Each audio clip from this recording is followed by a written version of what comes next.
Mm,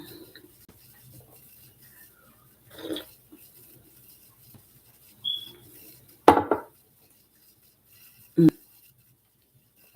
All right, all right, all right. Shalom, shalom. Sister Deborah, prophetess in the wilderness. And you know what? That's all right with me.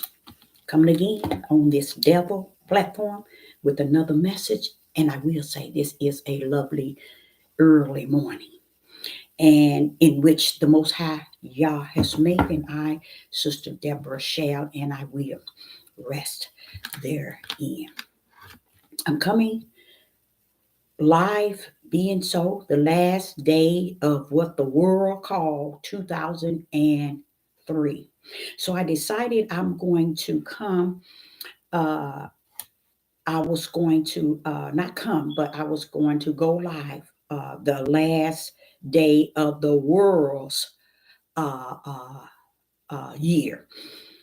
I believe that the four seasons in which the Most High Yah has given us as people, as human, we were to embrace the four season along with the uh, the season that covers the beginning to the end. We know in springtime, that's where everything is blooming and coming alive. You would think that they would see that that is the new year.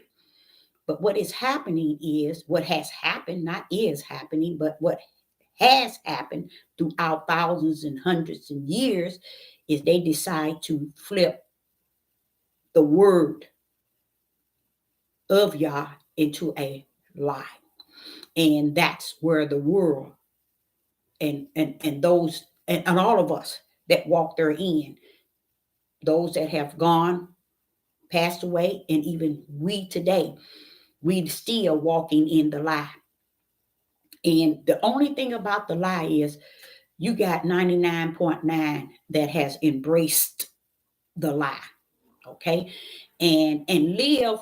How would I say it? Feeling good about the lie. They live in the lie as if the lie is the truth, and that's why so many things are the way that it is in this day and time. Is we decided that we would rather live in the lie than in the truth.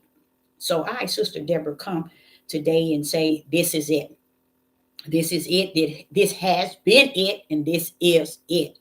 We're coming up on a world that says that they starting a new year. The new year can never start in a dead season. I don't know if that makes sense to you all. Winter is a season where everything is fully dead. Okay. So this is how the world orchestrated the new year, is to make the new year and the first of the year in a dead season. This is the reason why I explained to you all. This is the reason why I explained to you all of how it was important for us to take on the four season and embrace the four season. Let's say, for instance, the enemy snuck the terror in the wheat. You have to understand they put in holidays into those seasons, those four seasons in which the Father created for us to enjoy, to embrace, and take advantage of, and recognize it and honor the fact that I gave you four season, baby. I gave you four season. But instead, people decided to take the four seasons and live the four seasons based on the pagan holidays, to where I did a video, I think a few days ago, regarding the four season. And I'm speaking of it when it's too late. It's too late. It's over. This is it. So it's no need in individual, even humans. This is what the Father gave you. Four seasons. Enjoy it. We could have took those four seasons and done something with them. We could have took it to glorify him. We could have took those four seasons and taken advantage of those four seasons, doing something within those four seasons. No, we allow the tear to be sown into the four seasons and make up their own pagan holidays. You see? So therefore, people celebrate the holidays that were implanted into the 4 seasons. So this is it. It's over. It's finished. So it's no need in even enjoying the 4 season. But I tell you what, at the young age that I was as a teenager, my first job, I appreciate the Father allowing me to understand the 4 seasons and to embrace the 4 seasons. And throughout all my life, every job that I had, it taught every job that I've had, it taught me how people's feelings and emotions also are detached to the 4 seasons. You know why? Because they never took advantage of those holidays. See, we can, if you want to say holidays, put them 4 seasons up in a holiday. It'll mess you up from the floor because it'll allow you to embrace it in your inner man and bring it on your outer man. But what we do, we waiting for the pagan holidays in which were sown in the 4 seasons. Why? Because we never took advantage of what the Father had given us, which was 4 seasons to what? To enjoy. He wasn't giving us 4 seasons so we could be cold. He wasn't giving us 4 seasons so we could be so hot. He wasn't giving us 4 seasons to start planting and growing and watching the flowers and everything bloom. He was giving that to because he knew us from the inside and he wanted us to enjoy the 4 seasons from the inside. And we didn't have the sense to even take on or to even embrace the 4 seasons. But we have the audacity to go over here and look at the terror and say, you planted the heathens, you planted the pagan holidays, you made the pagan holidays, you planted all these pagan holidays, and it's not this, it's not, but you never did nothing with the 4 seasons that the Most High God gave you. You see what I'm saying? It's just like people have a sense of cutting up from the flow up for all the wrong reason, and it's too late. This is it. This is it. And I'm going to say this, I'm going to say a lot of things. I'm going to hit a lot of things. So what I learned in all those jobs that I've worked, every job, you guys, it was always, I've always learned something different about people's mood swings and how people were feeling, how people were acting. I was so in tune with those seasons that I myself learned that there is a season where fall is running into winter and it's showing you how everything dies. And you don't understand, your whole spirit began to die. You see, your whole spirit began to get during the fall, running into the not the holidays, into the winter. You all be dead, it's dead, and you feel all just so gloomy. But see, if you took advantage of the 4 seasons as he created it for you to enjoy, then your mood swings will catch up with the 4 seasons and won't be looking at suicide. I learned through, I think it's probably 3 of my jobs, the level of suicide during fall through winter season.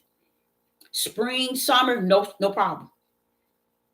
And you don't understand, fall is when things are dying, and then that your mood swing go into that fall feeling, then that winter. So what did Satan say? I perk them up, I stick a pagan holiday in there, I stick something in there to make them think that it's a part of the Most High Yah. And we have put here Christmas, we have put Thanksgiving. And what happened? They put wicked, made up pagan holidays to cover up for that season in which we go into that makes us feel things saddened and dying or dead within. So they put those holidays there that call pagan holidays to boost us up. You see, it's to boost us up to serve Satan, since Satan knew that the Father gave us the four seasons. But our ignorance, even to today, have no idea. We would bash those who have the terror that have grown into the 4 holidays and sown into the 4 seasons. The terror has sown pagan holidays into the 4 seasons, and we will bother the terror, saying, "You put this in there, that's the pagan holiday." But wait a minute, what have you done? What have you done to glorify the Father in the 4 seasons he's given you? What have you taught to people and how to embrace the 4 seasons versus the pagan holidays? Nothing, because you never recognized the 4 seasons, because everybody had lived their lives based on their emotions and their feelings and their personal opinion. And with that, you showed yourself that you were geared and created to serve and worship the ways that man say you are to live, and not understand what the Father had prepared for you. He gave you 4 seasons, and he taught me at a teenager, my first job. He taught me because I was totally against it, and he told me, "You're gonna learn." No, he didn't say you going to. He said, "I want you to learn to embrace all seasons." And it's the strangest thing, y'all. Ever since then, I embrace every season that comes. I look forward to it. And the reminder, you know how Paul said, a thorn in his side? A reminder, guess what it was? It was my nose. Like, my nose is already starting to shed, because we're finna go into the winter itself. So my nose is shedding. Every season, my nose shed a different skin. It's the strangest thing. But I recognize that when I was a young mother. I said, well, why do my nose always shed? Seem like every season. This is the reminder to remind me on the outer man that the seasons that the Father has given me to enjoy them from the inside out and the outside in. And that's why I always made sure all 4 seasons I did things with my children on the outside more so than in the inside of the house. Even if it came down to making candy apples or caramel apples, during the fall, going into everything I did was really, we would even try to make ice cream with snow. I did everything I could think of that would bring or that would cause us to enjoy the 4 seasons. You see what I'm saying? And just because the enemy planted pagan holidays in the 4 seasons, we missed out because we had no respect for what the Father had given us, which was 4 seasons. Okay, so what I'm going to talk about is a little here and a little there. Okay, what I also said, I said that's it. I said that is it. This is it. We're not going to. There's not going to be anything that's going to come and deliver us from all the things that are taking place. And the Father has been working, and to me, I call it really hard, but with him, ain't nothing too hard for him.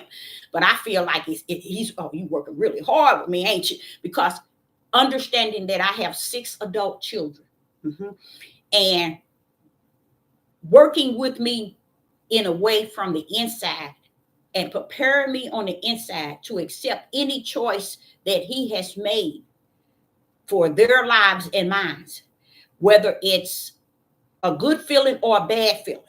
He's teaching me on the inside to embrace his will, and whatever happens or whatever goes down, know that you were first my servant in me. And then you were born a woman, a mother, a daughter. See, that's what we keep forgetting. That's why I don't take and don't listen and embrace the things that are being taught today and yesterday. Because when the Spirit of the Most High really is in you, and his Spirit is full up in you, you don't listen to all these yang, yang, yang, yang, yangs on these platforms. You listen to the Spirit of the Most High, y'all. You take heed to him and everything he says to you. What is he saying? He's saying it to you from the inside to where it's locked in. That means you can hear him on the inside. Somebody can say something on the outside. It will counteract what someone is saying on the outside if it does not match what the Spirit has said to you on the inside. That's what you call being full of the Holy Spirit, knowing spirit and truth. What people think that darkness can reveal light. Darkness will never, ever, ever, ever reveal light. Light can only reveal darkness. Darkness cannot reveal light. Light can only reveal darkness. And where we're at today, no one is looking for the light. No one is not looking for the light to reveal the darkness. What everybody, or not, when I say everybody, I want y'all to understand the way he's giving it to me, there is a large percentage, okay? So a lot, let me not say everybody, many are looking for the dark to reveal the light versus the light revealing the dark. And that makes a lot of sense that they look for the dark and hoping light coming. No, you're not going to be able to be in the darkness in a way going even into the year to come, or even in this year, we in the last day. You're not going to be able to sit in darkness and think that light going to pull up. Do you need a ride? No, light ain't coming pulling up to you. Do you need a ride? You need an Uber? No, that's not how it's going to happen. This is it, y'all. I watched a CD of Michael Jackson 14 times trying to grip the fact that why was this CD, this video, this CD that I was watching, movie that of him, his last video, I guess, whatever. And I'm like trying to figure out, well, why is this here? Why does I got to keep watching it? And every time I watch it, I got something else out of it. Every time I watch, I got something else out of it. Then I realized, wait a minute, that's you, Most High. You want me to see this. Because every time I watch it, Father, I'm getting so much out of it.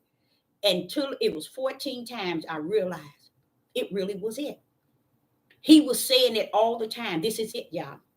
I'm giving y'all all that I have, all that I got. This is it. This is where it stops. This is where it's in for me. And he dropped so many tokens for us. And here today, it doesn't mean anything. A lot of people look at Michael Jackson as hooked up into a lot of things. He was a lot of darkness, a lot of wicked and evil. But see, what you didn't understand, when light pulled up, it's pulled up in darkness, bam, it's coming to show out. See, light, when it pull up, it don't care about Michael Jackson and how much darkness he represents. When it's coming to pull up, it's coming to bring light to Deborah in the midst of the darkness. And that's what I got out of it. And he was saying this was it. And Sister Deborah, I wasn't going to even title this message because I wanted to come and send a powerful approach into what the world called a new year. How you going to get a new year on a dead season? Everything dead. So how are you coming up with a new year? But it's there to pleasure your flesh. It knows what it implanted for you to get enjoyment.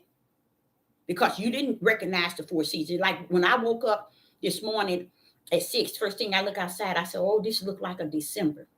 And I said, today, I'm going to go for me a long walk. And I am. I'm going to go for a long walk and take advantage. It looks so gloomy. It looks like it's every bit of 6, 7 o'clock in the evening. That's how dark it is. But yet, it's almost going on 9:30, 10. And it looks real gloomy.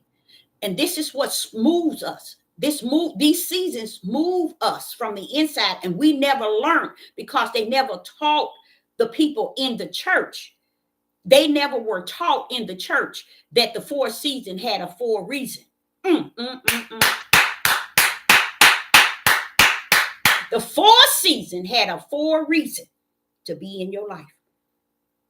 Many people didn't take it and enjoy life with the 4 seasons, with their children, with their wives, with their husband. No, everybody's so busy into what the world has to offer them. They were preparing for the pagan holidays and everything else.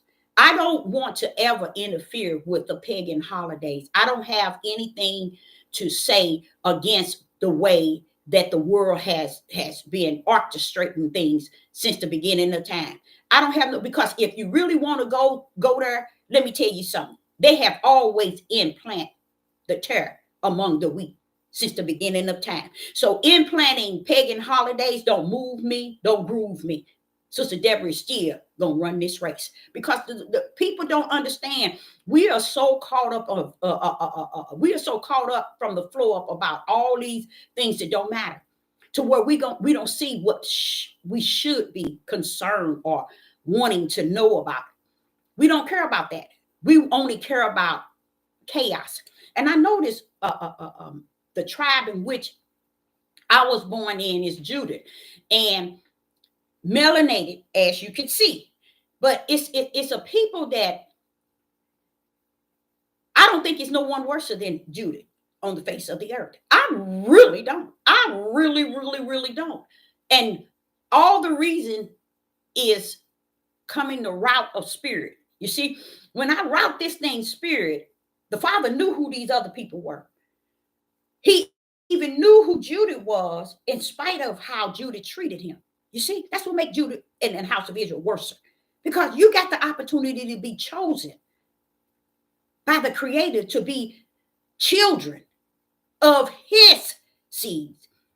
And you turned around and you did worse than the world itself toward the what? The Father that chose you as a special people. To me, you are the worstest people when you were the special people that was created. And even him himself, the reason why you all can't grip it is because the way that you're taught, the way that things are being revealed to you, the way that people are teaching you, make you not see how ugly you have always been. So you can get that, and that's why you're still as ugly as you were from the beginning. You see, you have gotten worse than your forefathers. You see, they don't grip that because they don't see nothing wrong. When we're living in the end days, honestly, I didn't think that I would be living in these days. I really didn't. But I give all the glory and honor and praise to the Most High Yah, because he taught me more in my latter days than he taught me in my early. But I thank him for the early days when I was 4, because he taught me during that time, all the way up teenagers and young mother, what took place before the foundation of the world. And that's a kicker. That is a kicker. Okay. And just to know that is enough for me to run on as long as he have use for me. As far as his breath in me, I'm here, Father. I'm only where you have me to be, not where I think that I am or where I think I'm going. It's where he has me. So what I do is I sit back and I watch and I observe. And the strangest thing, I said, Father, why is it that it seems like I don't listen to very much? I just see a little click, see a little click. He said, because it's already greater in you to know. The spirit of discerning. When you see it, blam, that's enough. Blam, that's enough. Blam, it's no change. So this is it, Deborah. This is it. So you're wondering why even you yourself in the flesh and full of the spirit of who I am, but yet you see there's not going to be a change. There's not going to be a change. There's no need in you constantly talking to the brick wall. The brick wall, hey, brick wall, did. What's the sense of talking to the brick wall when the brick wall can't hear, can't see, can't move, can't function? It's just sitting there. And that's what the world is and where it's at today. It sits in the midst of darkness amongst wicked and evil. And it's so content. So what, I said that, I said, Father, I can't even stand. I'm telling y'all something. This was not me. I can't even stand to listen to someone more than 2, maybe 3 minutes, because instant, they don't understand who's beholding them. Even if they did, they didn't care. They don't care. Because I'm sitting here listening to all this chaos, and I'm like saying, it's just like you said, it was finished. And you know what, Father? All that's left right now is destruction, right? He said, yeah, that's it. That is it. And being so, they want to pretend there's nothing is happening. And I already know there wasn't going to be no change. You might not have known it to the fullness based on what I was telling you, but you couldn't grip it, because it was said to you in the spirit, and by you living in the flesh, it's hard for you to believe that. You mean these people gonna be like this, Father, and it's gonna be worse? Yep, Deborah, this is it. What you see is what you see. And only thing about what you see, you ain't seen nothing yet. You ain't seen the ugly of the uglies. You ain't seen the worst of the worst. This is it. You see, it don't mean and you know, the more I realize that the more righteous that you put out, the more the world and those even on the devil platform feed into unrighteous. And you're wondering, why? You have a lane. Get in it. I love the chastising of the Most High Yah. I love the discipline of the Most High Yah. I love the correction of the Most High Yah. Why? Because it keeps me in the lane in which he created me to run in. And it ain't no play. I have the fear of the Most High Yah. You see? I have the faith of the Most High Yah. I don't have nothing of my own. Everything I have is what the Father has instilled in me. And in the spite of it all, he lives in me, holding it all up with his right hand. So I can't, when I'm sitting down, I'm looking at this, and I'm looking at this, I'm looking at this, I'm looking at this, and it's like, why is it I'm going through to it? It's getting to the point where there's nothing that you can even want to listen to. And it's gotten to the point, there's nobody. He said, Deborah, this is it. This is it. And let me explain something to you all. The spirit that has been released, it had already been released, said the Most High, before the pandemic. And it is a spirit that is so high tech. And I don't mean like technology. I mean swift, cunning. And I give it the power that the Father had to have given it. I give it that. And I'm going to explain to you what he's saying to me right now as I spoke to you. I'm speaking to you. This is what he said.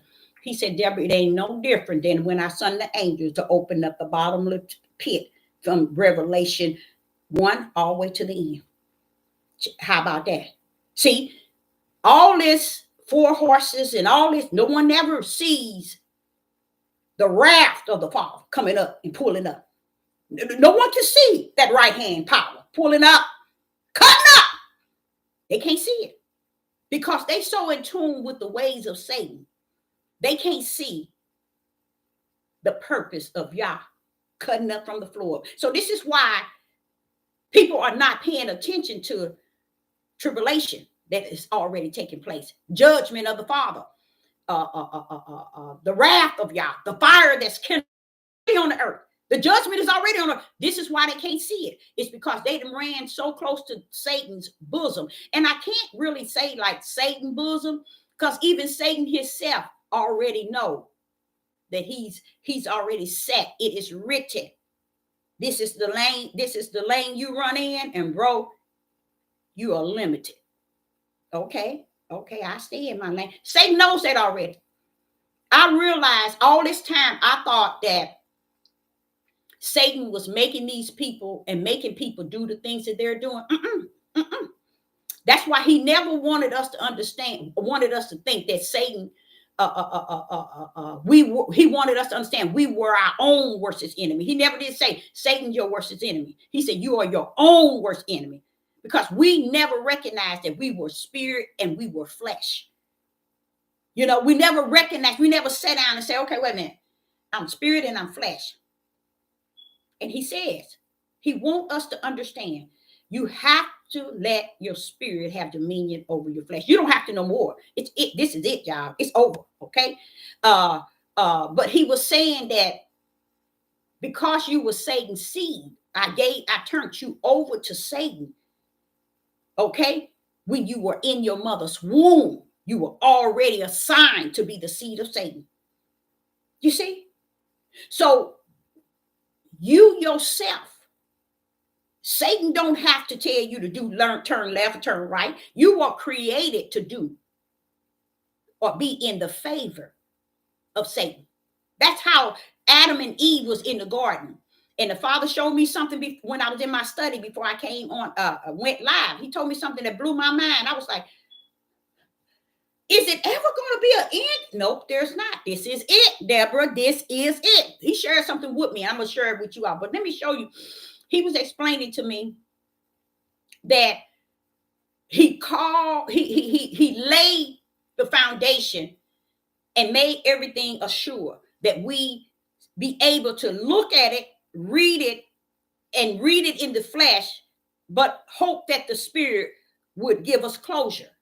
But we didn't want the Spirit, we want the flesh. So when we are born, and then he always wanted us to know that either you're born of the flesh or you're born of the Spirit, because he wanted us to know that there's two entities. We should be able to identify which one that we serve. A lot of times you don't have to identify because you're never going to identify you as the Satan seed. But he made sure that his servants and his elect, his chosen servant, know who you are. That's the one he's been saying, try the Spirit by the Spirit. Discern that spirit. You will know them by the fruit of the what? The Spirit. Everything Yah was saying, he was speaking to the spirit of man. He never was dealing with you all in the flesh. Even to today, 99.9 live out of the flesh. They have no detachment to the Spirit, even though they claim that they are of the Spirit. They are, they got it. No, you only got what your mouth said you have. But your actions speak louder than your mouth. Why? Because your actions shows your identity in your inner man as well as your outer. You see? So it's like everybody is like in this here stage where they think that they can hide. But this is it, said the Most High Yah. If you think for 1 minute that darkness gonna pull up with light, you're lost with the cause and without one. With it and without it, you lost. Because if light ain't poured up your darkness and revealed to you the darkness, then you still sits in darkness, still proclaiming light. And I got on here, I said, okay, Father, what about Noah? He said, you don't have to pull up in Noah. Because this is it, Deborah. I said, but imagine Noah, Father. He said, yeah, but Deborah, you don't have to pull up like that. Because whether you as a prophetess, a servant of mine, know it or not, or want to, it ain't that you don't know it. It just seemed like because you're also living in the flesh, it's too hard to believe that many people are going to get left. Let me tell you what I put before him. I said, well, what about Noah? Give me some help here. I said, Father, was it a lot of years when he was building the ark, when he was speaking to the people? He said, Deborah, line that up with what you're going to say about the prophets and the prophetess. You're going to line that up with that. Because I want you to understand that Noah kept warning them. It took hundreds of years. Not hundreds of years. Yeah, it did. Before it took place. But what the ignorance today don't know, I'm going to go and pull up in the prophetess and the prophet. What they don't know today is the prophets of yesterday sent out warnings. And the same prophets yesterday, when they sent out warnings, things happened. Look how long it took Noah and what Noah was warning them about before it took place. When the Father said the mindset of those that are the serpent seed, they really think that when the prophets and the prophetess say something, if it don't happen in a time that they are accepting it, then that's a false prophetess or a false prophet. But let me back them up and back them down as a living testimony. I went to my sister one time and I battled it. I battled because I had the first grandson. I have 7 siblings. I had the first grandson, even though I was one of the younger ones. And my oldest sister had been trying and trying and trying. She had never had. But finally, she had a son after I have had the first grandbaby. So when her son came in and my son, everything, they was like this, y'all. They just got along so good, even though my son, I think he's 2 years older than her son. And they got along really good. They were really close, y'all. But I always seen my son. Let me take that away. Let me get off of that one. So it came a time when they were in the beginning, I think, of high school. I went to my sister and I told her I had a dream. And in that dream was showing me what was taking place with her son and how he's going to be trying to get away and he's going to get shot and he's going to die. Do you know how hard that was for me to say to her that this is what's going to happen to her son? Do you all know how hard that was? That was very hard because what do you mean? You're going to tell me about mine, but what about your son? You see, she already had kind of what you call a little envy because me having the first grandson and the family was over the hill. And here it is. I'm telling her. And if you all only knew how I felt once I told her, it was like a load lifted off of me because I knew that I had seen that dream a couple of times and I did not know what to do with it. And I was begging the Father not let me tell her. No, oh, Father, that's going to hurt me so bad. Oh, Father, I was hurting so bad about having to tell my oldest sister that about her son. Did it take something like 3 or 4 years later? So I like to send a message out there to you all. Don't estimate and don't mess with the Most High's prophets and prophetess, especially the prophetess. Why? Because we don't answer to you. A prophet is subject pretty much to another prophet. I can say something to that prophet. That prophet can say something to me to correct or to support or to correct. But it ain't your job as men that telling women to shut up. As men that can't even identify their purpose even in the Creator, but then have the audacity to judge a prophetess. And that they're not judging this prophetess based on what she said. That's what bothered me more than anything. Yes, she might have said something a year ago. And just because it's happening now, don't mean that she's a false prophet. Guess what it is, y'all? And this is really what sparked me to come on live. Is I was battling with the fact that, Father, they see what she said after a year come to pass. Look at Judith. Judith men on this devil platform pulling up to go up against this woman like, woo-wee! Stand down, clowns. You don't have the authority nor the right in the spirit realm. You want to rule in that flesh, you rule in that flesh, but you stand your tail down because you're born of the flesh and not of the spirit. How dare y'all think that this book gonna wrap around the spirit realm? This book cannot justify and clarify and identify the spirit realm. Now, the Spirit of Yah got a powerful right hand, and on that right hand, he got a finger that he has written certain things in here. But guess what? You cannot find them unless he leads you to it, guide you, and break that thing in you and out of you so you can understand it first and foremost in the spirit and also in the flesh. So just because she have said these things, you have all of these melanated men pulling up. Even Marcus Rogers. You got Marcus Rogers. You got what's that other real stupid one? It's several of them. Oh, they so far out at They are so far gone. And you know what? When I strolling through, I'm like, wait, why have they got the prophetess? What are they saying about her? Bam, bam, bam. Wait a minute. Do they understand? She's not. Y'all not. Wait a minute. You don't have nothing in common to who she is. Use the clown. Only one can say something to her is the Most High Yah, me, myself, other prophetess, or a prophet of the Most High Yah.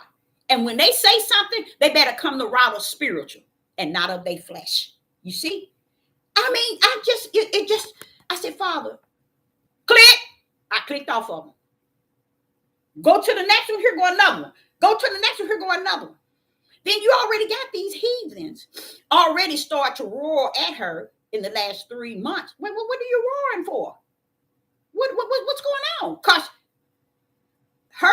what she's saying is, and honestly, she's just saying the same thing over and over, but what she's saying is exactly what Noah had to do. Had to go constantly keep warning them about the same thing. But were you messed up from the floor up? Each and every last one of you out there at the sound of my voice, you are so messed up. Because when a prophet speaks, it don't mean it have to. I mean, get that out. It don't mean that because she's speaking, oh, tomorrow it's going to happen. Or the next year it's going to happen.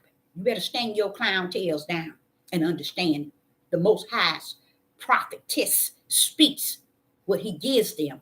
Only he can move that in that direction. So you hear Marcus Rogers decide to pull up another prophet who said another prophetess, she falsely said that him and TJ's going to die. Do y'all understand? All my life, I saw things before time. There are even times where I wish I would have said something and I never did, and it happened anyway. So what I'm saying to you all, just because you have only one that does that are men that consider themselves gods. They think that this devil platform is their place of worship. They think this devil platform makes them gods. Y'all want me to truth of the matter is that really bothered me, that made me click, click, click and said, Father, they gone, ain't they? He said, Deborah, you knew they been gone. I said, but Father, that's it. He said, that is it. So when I woke up this morning, my whole idea was to label my video to be something. He said, no, this is it.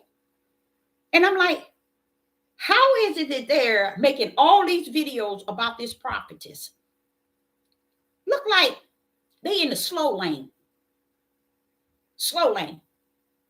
You can tell that these people don't understand Deuteronomy 28 endgame. You can tell these people don't understand Isaiah chapter 3 and verse 8 and 9. These people don't understand Isaiah chapter 3, verse 25. These people don't understand Jeremiah, Ezekiel. They don't understand Genesis chapter 3, verse 15. They don't understand Revelation chapter 6, 7, 8, 9, 10, 11, 12. They don't understand what's going on because they are born of the serpent seed.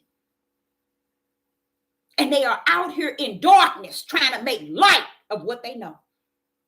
And then they put her up and then cut into her, not even understanding. You can't do that. I can't do it like that. But they looking at themselves because somewhere in this book told them, oh, they're a man. And what they didn't even understand is what the Father revealed to me this morning. He said, Deborah, in Genesis, they lied on woman. He said, I'm going to tell you why the lie has lived. I allowed it to live all the way up until this time. Men, you're going down. This is it for you. When he pulled me up in Revelation 17, he said, Deborah, in Revelation 17, let me pull y'all up in that. I had never gave that a thought. Only the Ruach HaKodesh could reveal this type of stuff. I had never gave it a thought. And the Father said, you see in Genesis how they made sure that the whole idea was the fault because the woman, he said they sealed it by revealing something that I did not say. That's why this is coming a different way and it's coming after the men. I was like, wow. Listen to this. In Revelation chapter 7, okay, I want you to see that in verse 1, no, in verse 3. And he carried me away in the spirit into the wilderness. Now, this is John. This is John being carried away in the wilderness. This is John. John is a man. And I saw a woman. When the Father revealed that to me, he said, see there, Deborah? Why would I put that there? Now, I'm going to break it down to you. I'm going to break it down to you. Father says you can tell that that has always been a lie. Listen to this. He said, now look in Revelation chapter 17, Deborah. Read verse 3. So he carried me away in the spirit into the wilderness, and I saw a woman sat upon a scarlet colored beast, full of names. No, he said go to verse 4. Verse 4. And the woman was arrayed in purple and scarlet colors. Okay. Now, go to 5. And upon her forehead was a name. And as you look, it says, the mother of harlot and the abomination of the earth. They category a system and Babylon as a city, the United States as a female. They put all female entities. He said they got away with it, so in the beginning, they just sealed it to the end. He said, I didn't put that. That is not of me. I said, Father, so what about what it is saying? Oh, it's happening, Deborah, without a doubt. But all those female entities, that wasn't me. I was like, let me take a sip here. You mean to tell me that ain't you, Father? He said, no. I want to let you understand something.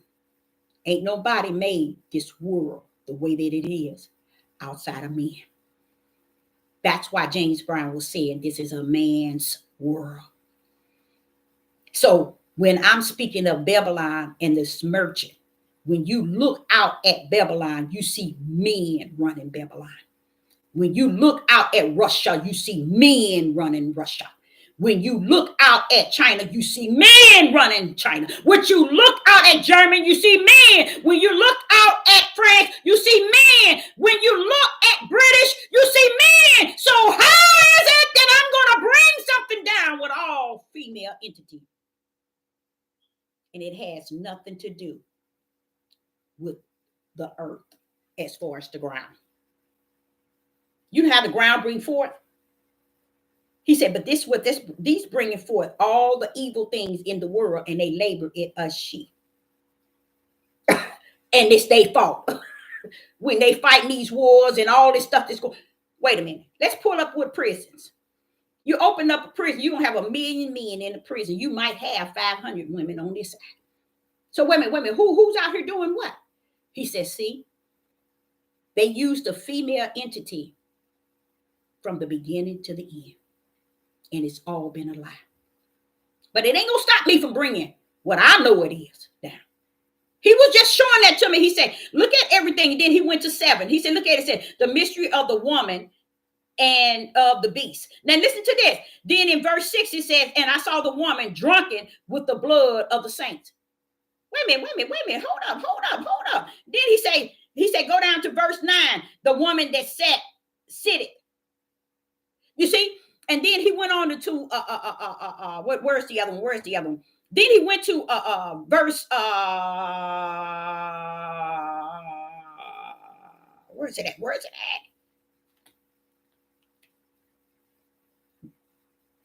at? I just saw it. Oh, verse 18. We're still in Revelation 17, in verse 18. And the woman which thou saw it. You see? Go back up to verse 5. We in Revelation 17, verse 5 of Revelation 17. The woman, the mother of harlots. He was showing me this is what men do. And they do well. But they only do it in the name of the right hand power of Satan, which is the Roman Catholic. They set it up real good. But yet, when you open up the Bible, he says from the beginning all the way to the end, they only showing you that the woman, they categorizing all this stuff happening of bringing the United Snakes down and a system. Why is it category as a woman? Just like in the book of Genesis. Why did a woman, Satan talk to the woman when there's both of them standing there before him? How did it deceive her and not him? And they were both together. He said, this is all a setup. And I said, so this is why you said that hate. Yes, that hate is there. That's why I put the hate in the beginning, Deborah. I put the hate in the beginning in Genesis 3, verse 15. See, they didn't understand I controlled both seeds, the spiritual seed and the seed of Satan. I rule. Praise the mighty God. So you're playing with yourself. Everybody's out here playing with themselves. And guess what? This is it. I think that the Father gave us more than enough time. And this is it. Ain't no more playing with yourself. So when he's coming and he's going to destroy a city, notice the city is always a her, a woman, a mother, a her, and she. You know, and I said, but how did they get away with it? He said, see, they didn't understand. This is my will, not theirs. Satan don't own my will. I do. I knew what they were going to do at the beginning. Do you think everything that have taken place in the world that I didn't know that it was going to happen? You think that I stopped it? Look, notice, how could they have gotten where they at today? Even putting this in here, he said, how could they have the ability to mislead the people by a great number to be able to do that? I stood back and allowed it. I was in my resting time, Deborah. I was finished. I was finished when I had already created the beginning. And in me, I created the way I wanted. And I saw it was not going to take my righteous side. So I let it take the side in which I knew it would take. Satan, I gave him them seeds. Those were not his seeds as if he got some power to have his own seeds. I gave him those, Deborah. I knew what I gave him. And I always gave him more seeds than I gave myself. Why do you think I said the gate is narrow? That's my way. It ain't nothing that he is winning over me. This thing is finishing me. I've been got the victory. I'm sitting on the throne. Waiting to end it all based on according to my will. Y'all down there playing with Satan and his seeds, making him righteous on the earth. And I'm about to throw down on the earth like it is in the heaven. And everybody down here making it about the way they want to see it to go or see it to be and see it and believe it to be the way that they say. He said, watch this here. That's it. Tell him, you better tell him about Michael Jackson, how you understood this is it. Y'all, hey, it's deep. It's deep. I mean, it's deeper than it. For me to have to sit there and watch the whole thing for 14 times, only one allowed me to do that was the Father, because he was teaching me. Each time I watched it, I saw something different. And it wasn't something in the it was something in the natural, but I gripped it in the spirit. Because, see, before it is natural, it got to be spirit. So while I was seeing it in the natural, he was letting me grip it in the spirit. And that's how he did with this. He said, now I want you to sit down and put up Revelation 17.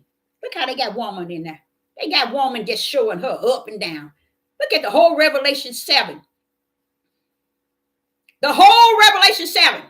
They're using a woman entity, she, the harlot. All this. Let me tell you something else. Then he said when they drop down to 18, it tells the true story. It tells the truth of the matter. So you wonder, how did they use 8:17 and ignore 18? 18 letting you know that man was ruling all the time. So why did they put women entities, female entities, to rule everything as the worst of the worst, and as far as what's going to happen, as far as Babylon and the beast going to take the woman and all this and that? You see, what women? He said, but Deborah, that's what they did in Genesis chapter 6. He said they did the same thing in the days of Noah. They made y'all think it was giants. They made y'all think it was fallen angel, and simply it was just men. Go to Genesis chapter 1, chapter 6 of Genesis, verse 1. It had to do with men and the sin that they was loaded up with. That's what they did back in Genesis to cause the Father to say, okay, no more. Let's cut this out.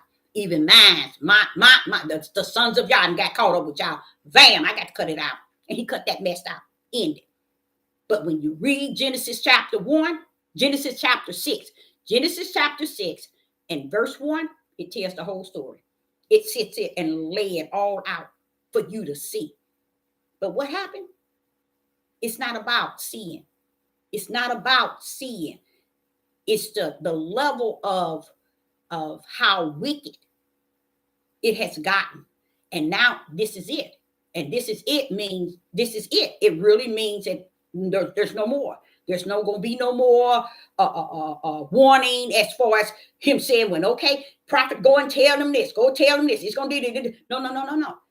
The main thing that I'm going to put on small videos is, I'm not going live next year, no. But I'm going to put on small videos. This is it. I'm going to make sure I say that. Every video that I upload, I'm going to make sure I say, this is it. This is it. Because there's nothing else to be said, the Father said. It's over. It's been over.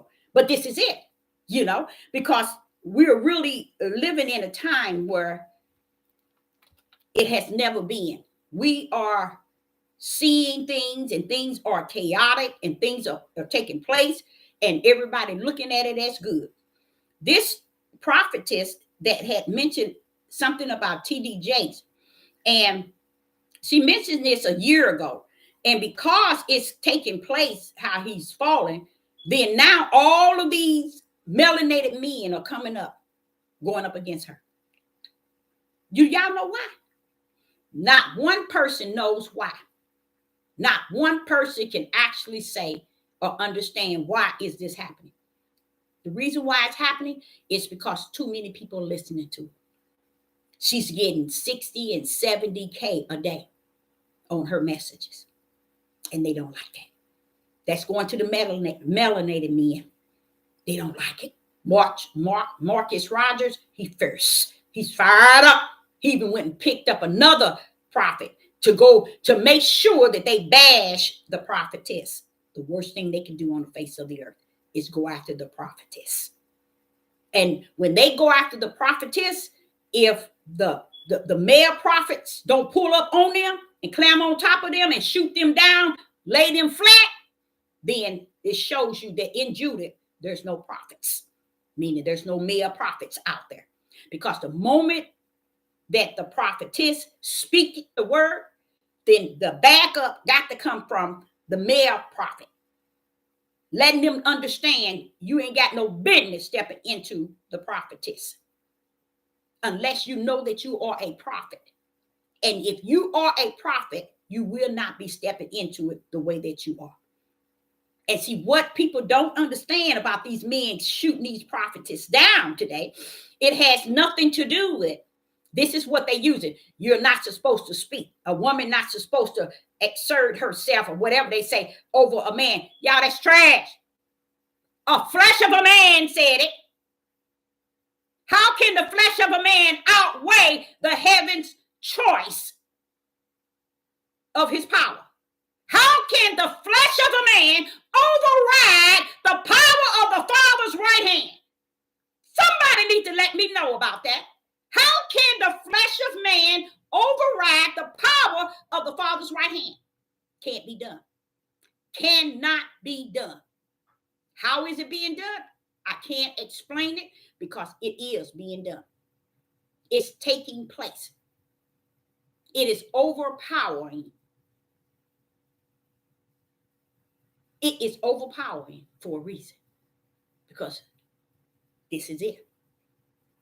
The word from the Most High Yah is will and shall continue. And it's going to continue. It's not going anywhere. Let me see if this here looks like something is cutting off of my, okay. I'm just trying to see what is going on, but that's okay. It don't matter. I see now.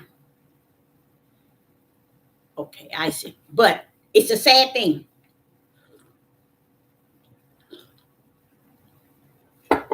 Marcus Roger, he must understand he did exactly what I thought he would do. He is one of the fake of the fake.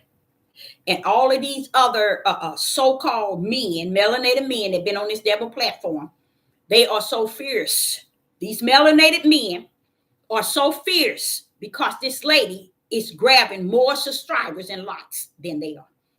And they do not like it. They do not like that the world is hearing her.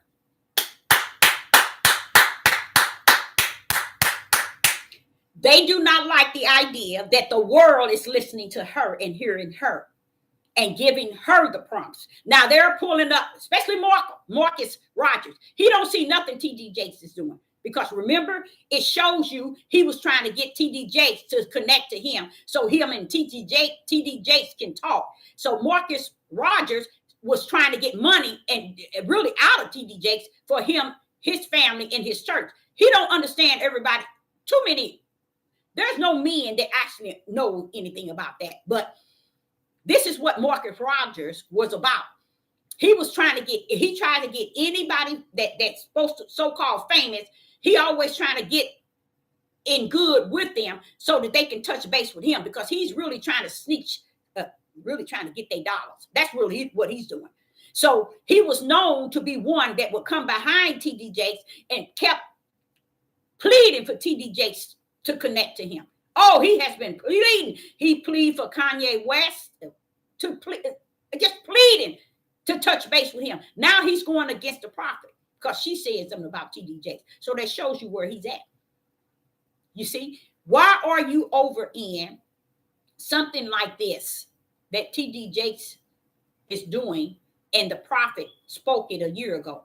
See, men, you all don't understand. It's not what we're saying that has not happened. It's just when it's going to.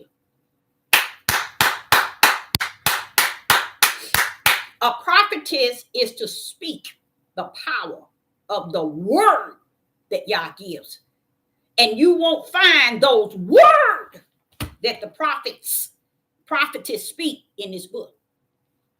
The Father sends word, not words. He sends word, not words, to the prophet. So therefore, you stepping on holy ground. And because the ignorance of them, they are not aware that what ground they are stepping in, they'll never be the same anymore. What I observed was, here they are. And I'm like, why everybody got the prophetess on here? Why are they showing her video, old videos? And the worst thing they can do is this. Pull up to put, see what they did is, they invested so much. I'm going to tell y'all, a lot of y'all, so many of these young black men, melanated men who thought they was Hebrew Israelites, they got out of the Hebrew Israelite movement and made their own movement. And they went and invest all this equipment and all that they have and all this energy. And guess what? They went up just to come down. They still ain't gaining nothing. Just like another one came out. One, yeah, they did. What is that? What is it when you don't get the money no more? They just did. You've been on all these years, and now they just stopped giving you money. The end hit to where you can't get money no more. You see, When the money shut down, these Negroes won't be talking like they talking. But that's the first stage. The Father. See, I like how the Father moved, because he'll come in you little by little. Didn't my prophetess tell you this? Oh, you thinking it ain't because it ain't happened? Y'all don't know what you're messing with. You think it's not going to happen because it haven't happened? Baby, you don't know how the fire of y'all is kindled. And when it hit the fire, bam, that's it for you. But he's taking you little at a time. And if he has to stop you through YouTube, let YouTube start deteriorating and shutting you down and not paying you no more, then you're going to start coming up uglier and uglier. Then everybody going to really see who you are. Well, already, Sister Deborah already know who you are. Because when you go after the prophetess, you out of order. How dare you, as a melanated man or a woman, go after the prophetess of the Most High Yah? They are called by the Spirit. You are of the flesh.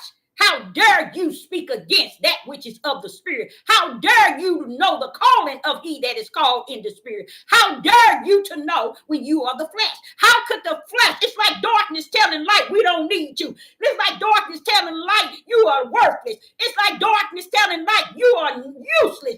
It's like darkness telling light, it's no such thing as light. That's what these melanated men has done. And don't think the Father ain't heard you, because this sister sitting here beholding any and everything. And I ain't beholding it because I want to sit here and behold it. I'm beholding it because the Father says, see, check that. Get back in your lane now. Stay in your spiritual lane. When you checking it out, stay in your spiritual lane. Don't get caught up in their flesh. That's why I'm wondering, why is it I can hear it a few minutes, go to the next. But it's just amazing how they up on these devil platforms cutting up like this. It is off the chain. It is off the chain that these people are out here cutting up from the floor up. And you know the saddest thing? Y'all, this here book, I would never tell a person to not read this book. When the Ruach comes, it comes to teach you all things. That means this can't have all things if it's coming to teach you all things. That means this cannot override the Spirit that comes to teach you all things. And that's how it is. He's showing how in Genesis they blame woman for the beginning of sin. And you go all the way to Revelation 17. They call the woman coming down, as if the Father is coming to destroy the woman entity. Instead of who is this world? Who is this country? You don't see a woman on this country land. Nowhere in this United States is a woman ruling it. Stop lying. So why is the woman being called? Why is the mother of harlot? Why is it called a female entity? Because the Father said they lied from the beginning, Deborah. You got to understand, they got to make it look good at the end. And they dying by great numbers.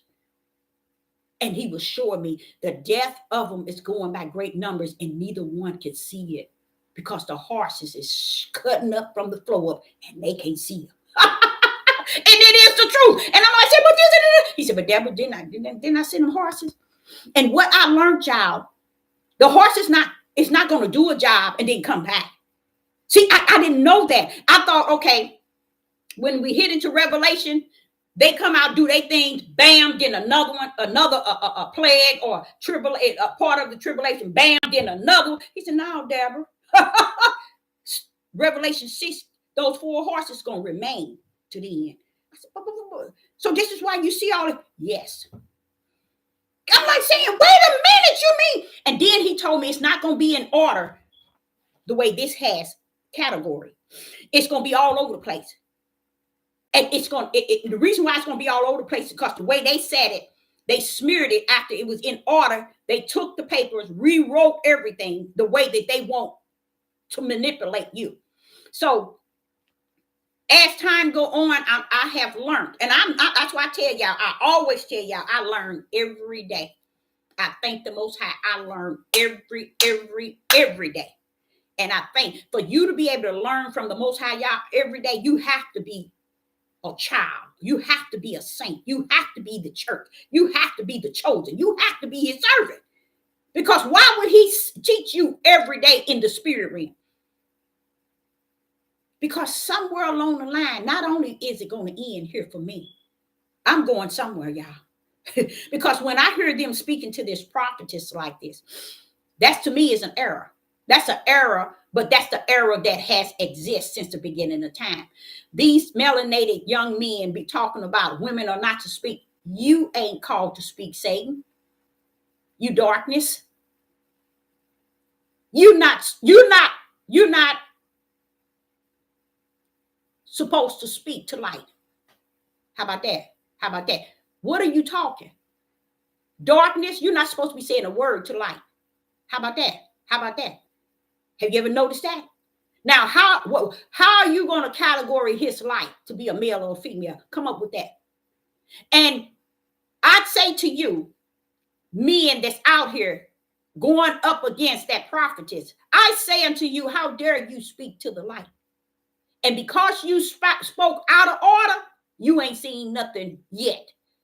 You ain't seen nothing yet. If you think monetize, demonetize, or whatever they call it, where you get your money, you ain't seen nothing yet. You two gonna trash you first. See, what they didn't understand, things start falling down in order. You see, things start coming. Just because I told my sister 3 and 4 years ago that her brother, her son was going to pass away. So here it is, mama, sisters, and everybody is at the hospital. His dad, his mama, they all at the hospital. I get the phone call. You need to get here. You need to get here. And they told me what had happened. I told them I'm trying to get a ride now. My mother said, I'm finna come get you. All she wanted was me. Wait a minute. Hold up now. Now, this is my oldest sister. She at the hospital. Her son just got killed. She don't want to talk to nobody but Sister Deborah. Wait a minute. Hold up. What we going with that? Okay. I get in the car. My mom said she looked asking for you. She asked for you. She said nothing to nobody. She said, I want my sister. When I got in there, my sister is like real thick, not fat, but real and strong. I put it like that. But she's not overweight or nothing like that. She just real big boned. I get into the hospital and all of a sudden her 2 hands like this here. And I walked up to her. She said, bam, bam, right up here in my shoulder. Bam, bam. Them big old, she got, her eyes is like my daddy. They turn different colors. And her eyes were like a grayish, but it was rain. It was like crying. She was just crying. And she said, you told me. Because it happened exactly the way I told her. And I told her she would lose her son. I told her. In a situation like this, you never say, I told you so. So when she's sitting here hitting me, said, but you told me, you knew. I said, she said, you told me, you knew. I said, yeah, but Reed, I'm not supposed to say I told you so. So no. Okay, I'm sorry. But because you're not to say, I told you so. You don't brag on it. You don't magnify. You see? So just because it took 3 years, I spoke it. It went out to the wind. And then even the wind can't control it, but the power of my Father's will. When you tell a person that you give them the vision and the dream, that was a dream with me because I was in the dream. I had it twice. You give it to them, you drop it there. You don't put a day, an hour, and a minute on it. You drop it. The Father is never going to give us unless something is at a situation where his wrath is so heated that he wants you to tell him this is it. You see, to the point where this day, or not day, but near, or the time, or not like 4 o'clock, 5 time. See, we have to separate our time from Yah's time. You see, when he's saying something and what he's giving us, we got to give it to you like he's giving it to us. Okay. And it's not important if we write down what he's give us. It's not important that we if we read it off of paper. They was complaining because the prophetess was reading it off a piece of paper and said, you can tell she's reading from script. Wait a minute, y'all. When the Father, you know how many times I got in trouble? You know how many times I got disciplined by the Most High because I didn't write things down that he was telling me? And that's all day long. Look here. I had to go out and buy me look here, a piece of paper, because every time I'm in the water, and this here, every time I'm in the water, he's constantly, and this is what this is for. I had to buy these things so that when he says something, I can go write it down to remember it.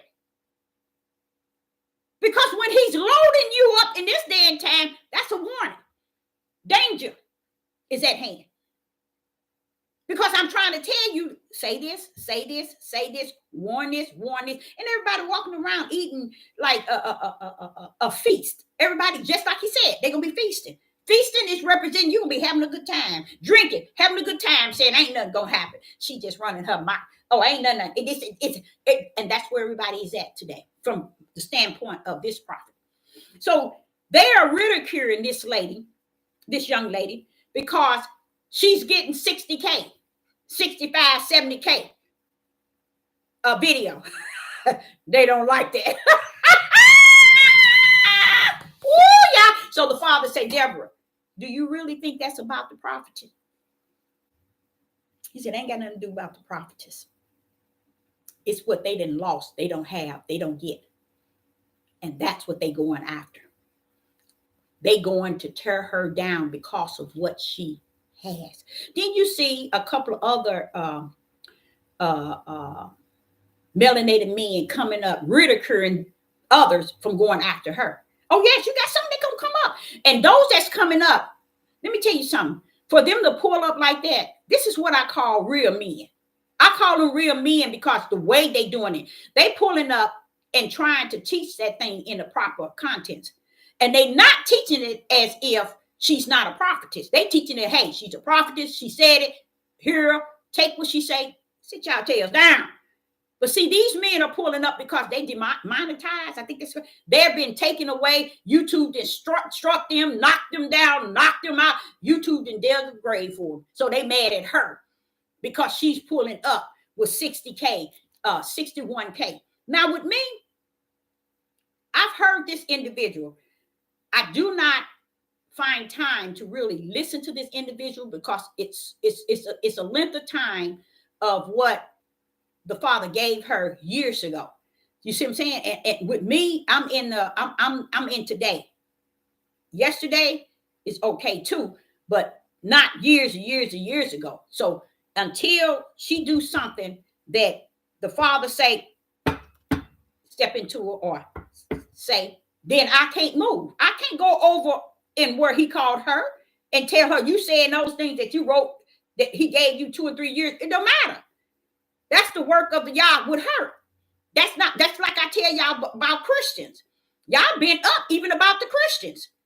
Because y'all don't even understand the Christians was the Roman Catholic, just like they have set this whole world up. That's the one that come in as representing the beast. That system gonna be all around the whole. Guess who the head of it? Roman Pope, the Roman Catholics.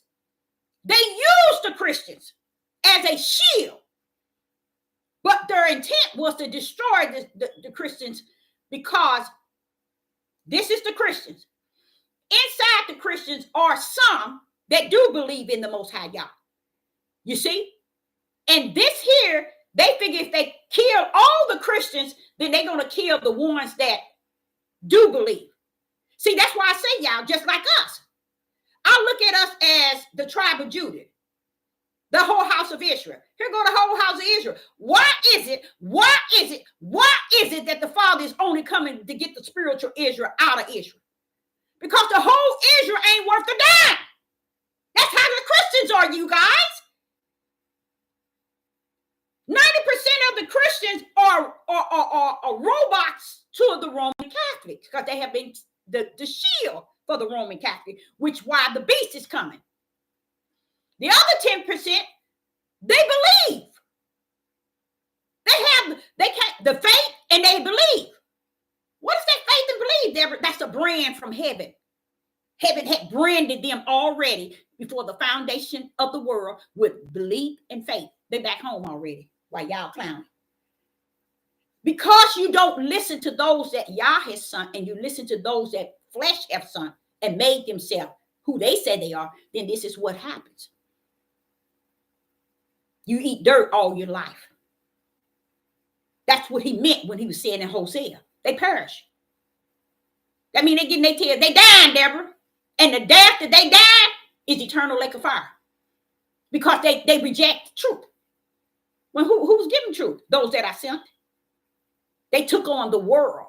They loved how Satan's seed did what they did, and they joined in with Satan's seed, and they brought pleasure to them doing what Satan's seed did versus what the spiritual seed. So when I look at it, I'm sitting here saying, okay, they're going after the prophetess. They're going after her, and at this moment, it's nothing. It's nothing. All she needs to do is continue to put out spirit and truth. But she has to somewhere go back to the drawing board and hear from the Most High Yah only. Because the way these melanated men are going after her is the same way the Father shown me how they are killing their women and children and their mothers. It is off the chain. If you could see what men, not just melanated men are doing, but also European men are doing. They're killing up their women, their children, their mother, their brother. They're killing up like, but this is what the Father says is his judgment. See, we thinking now with the reason why I don't bother the melanated, why I don't bother the Gentiles and the heathens. I don't bother them. Or I tell you some things they doing. I focus on where Yah sent me. My mission is to be the prophetess for the tribe of Judah. See, so when Judah doing something, that's when he wants me to pull up and say something. That shows you the order of Judah never had an order. And that's why they all over the place. And it's too late now. It's no order. That's why they chopping out the prophet, the prophetess who gave a prophecy a year ago. Watch this here. Why didn't you get her a year ago when she said it? Why are you talking about it now? Because it's coming to pass? Come on now, y'all. Do that make any sense? What she said about TD Jakes is now stepping into coming to pass. More Marcus Rogers and I don't know what's that. Them other three men that coming after this girl, and then you got the Gentile men coming after. Wait a minute, where are all these men coming from? What do y'all? I don't understand. Where y'all coming from? Wait a minute, hold up. What is she saying that make y'all come after what she's saying? Do you all understand that the way the Father has set it up, and because the Roman Catholic has hid it from you, you don't know what you're messing with when you're messing with the prophetess? Now, he showed you some examples of the prophets. They were males. But when it came down with the prophetess, they erased all that out of there. So you all would never know that he called on the woman as much as he called on the men. But the Roman Pope, the Roman Catholic, which was their Pope, they rewrote that thing to where it only makes the power rest in the men. And every man on the face of the earth who teach that Roman Pope whole teaching out of this book, the Father lets you do so. Because I said, Father, at any time you could have. He said, no, I ain't cutting nothing out. He said, just like I told you. And this is what the Father always bring back to me. He said, how many times have you seen men hanging from a tree? Women castrated, set on fire. I just want you to get the worst of the worst. When have you seen it? And I come to deliver. Woo-wee! Y'all better wake up. The things that's going on now, you don't see him come and deliver none of it. It's just happening. I just seen a man, I don't know when it was, a man just put it up though. He just put another, I think because they sentenced a father who raped his 10-year-old little daughter. Beautiful little girl. And this man, he's very attractive. And I'm like looking at him like, and she died, y'all. She died. But I'm like saying, his 10-year-old baby girl, you're supposed to be her protector. This is an example that women are very foolish, weak-minded in the spirit, because these things been going on since the beginning of time. And the women never stepped into it because they understood that they're supposed to be the dirt under his foot. The Father never called that, and you had no proof to say that the Father did not call us into that. But the Father said he'll meet you on the other side. He'll deal with it. I know it's been 6,000 years, but I got this. He got this. And before it all come to that, he wants the world to know it is not the way he orchestrated. This is not the word. If you knew what the WORD is, then you would know already. The Bible is not that. The word is carried by power. And when it speaks, it speaks. This book is carried by the flesh of men. They have went in it, wrote it up, wrote it out, and shipped it. And to the point where it trained, brought everybody up to believe that, what he say, your master, you must obey your master. I know. They try to find ways to say, oh, that's not what it's saying. When a man seduce or rape a daughter, a virgin, then he must marry her. That is not of Yah. That's a violent act. See if he can rape a girl today and think he gonna marry her. You gonna marry her in that jail when the men get to your tail. How about that? I work for the prison system. How about that? They're gonna tear you inside out. I looked at that man and I saw that baby had died. I said, the baby done gone on, but baby, you ain't seen nothing yet. I worked in the prison, me in prison. They ain't going for it. And a lot of them don't even know when you mess with a woman, you men in the prison system, you're going to get messed up. That's the last place you want to go when you done something to a woman and you done something to a child. Oh, no. I worked in there too many. Look, I know. And in maximum. So don't tell me. You see? So these clowns that's out here now that then took on this book, this is what's bothering me more than anything. I said, Father, why they keep saying, it's in the book, it's in the Bible. What did the Bible say? What did the Bible say? He said, but don't you hear it, Deborah? He said, hear it. Just calm down and just hear it. I went back and I just listened to 4 or 5 of them. It's in the word. It's in the Bible. What did the Bible say do? What did the Bible say do? He said, do you hear it? I said, yeah, I hear it. It had to take him to tell me to come down, get in your lane. Now hear it. I had to go back and hear it. He said, you can hear it in their voice. That they themselves don't even go about what they read. So how are they going to tell you it's in the Bible? And cause man put it in there, it's not saying that that is the route of the Father. All because man put it in there. He said they don't even know where the word is. I am the word. That's why I said I will come and I will be in you and teach you because I'm the word. How about that, Deborah? How about that? You see how messed up the mindsets of these men are? They want to beat you down, say a woman's supposed to submit to her. Baby, the Father said all that is trash. He said when you're teaching this, is it, let them know that I come. Who is you? I am the word. And the word is with me. And the word is me, said the Most High Yah. So what word are you talking about, bro? You talking about a paperback book that the Roman Catholic has put you totally in control. When I look at Deuteronomy 28, this is the sign where you know that the Father had given Satan his right hand, and Satan gave Roman Catholic his hand to do all this stuff. Men, to do all of what they did to this book. But you know that the Father got a finger from his right hand, and he has written in there. But you can't find it until the Holy Spirit come and show you where it's at. And what the Holy Spirit do is it'll tell you to study out of this book until I come and abide with you and teach you what is and what is not. That's how you study this book. You don't believe what these men are saying because this book is telling men everything they want to hear.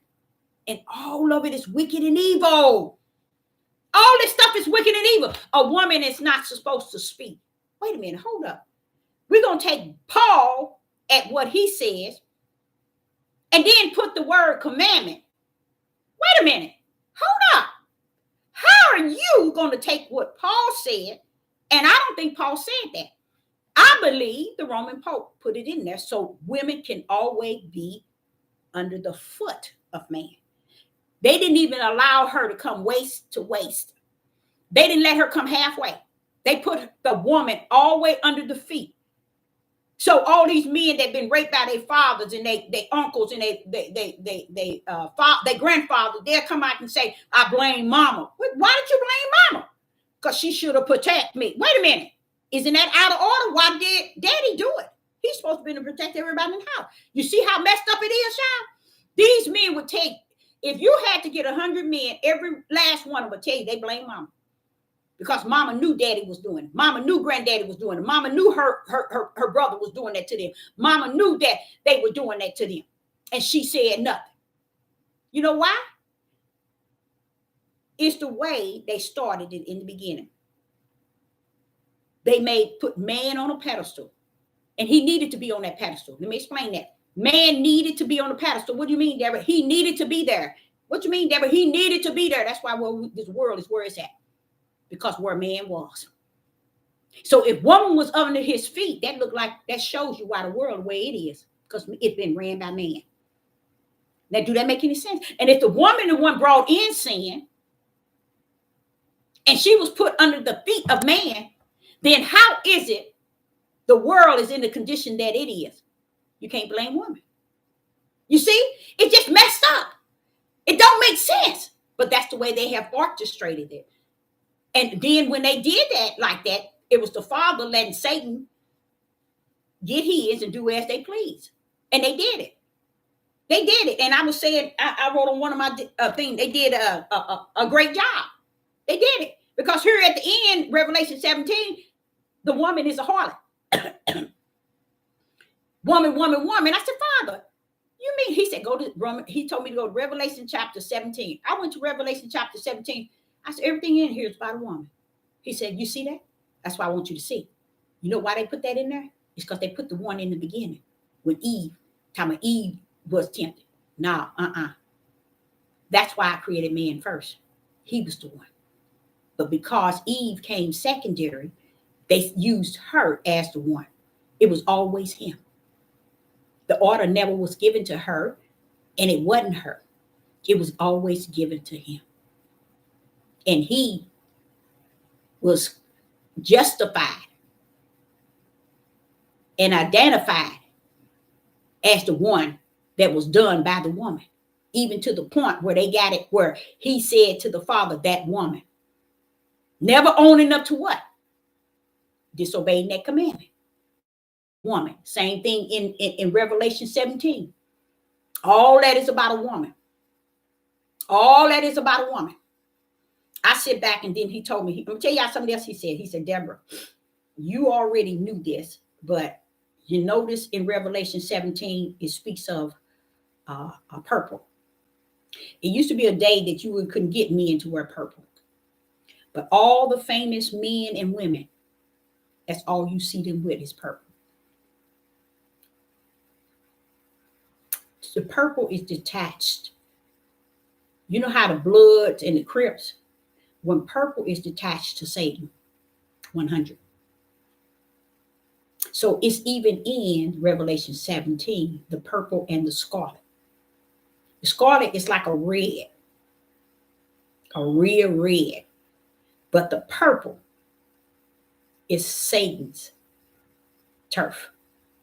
He's trying to identify himself. And he's using purple to really confuse everybody.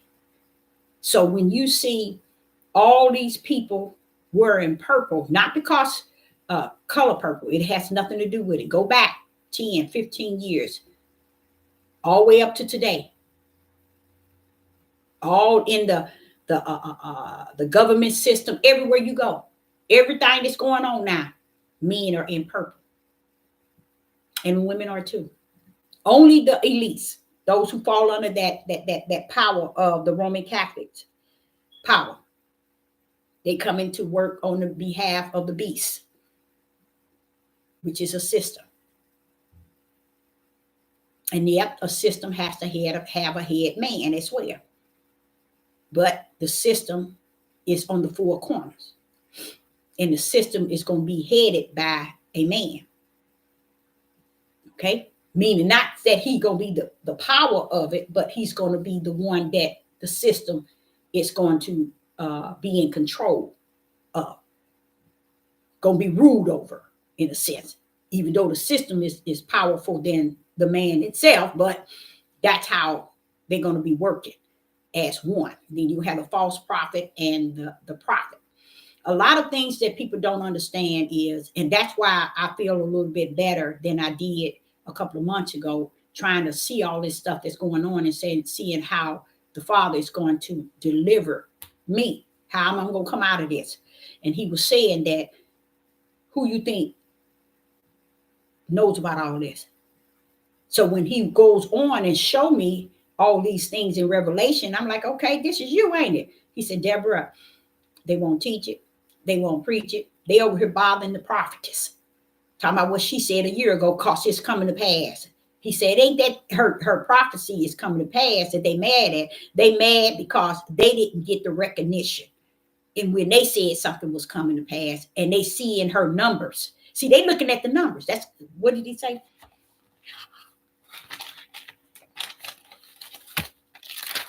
Jealousy, envy, pride. Jealousy, envy, pride, cunning, boasting.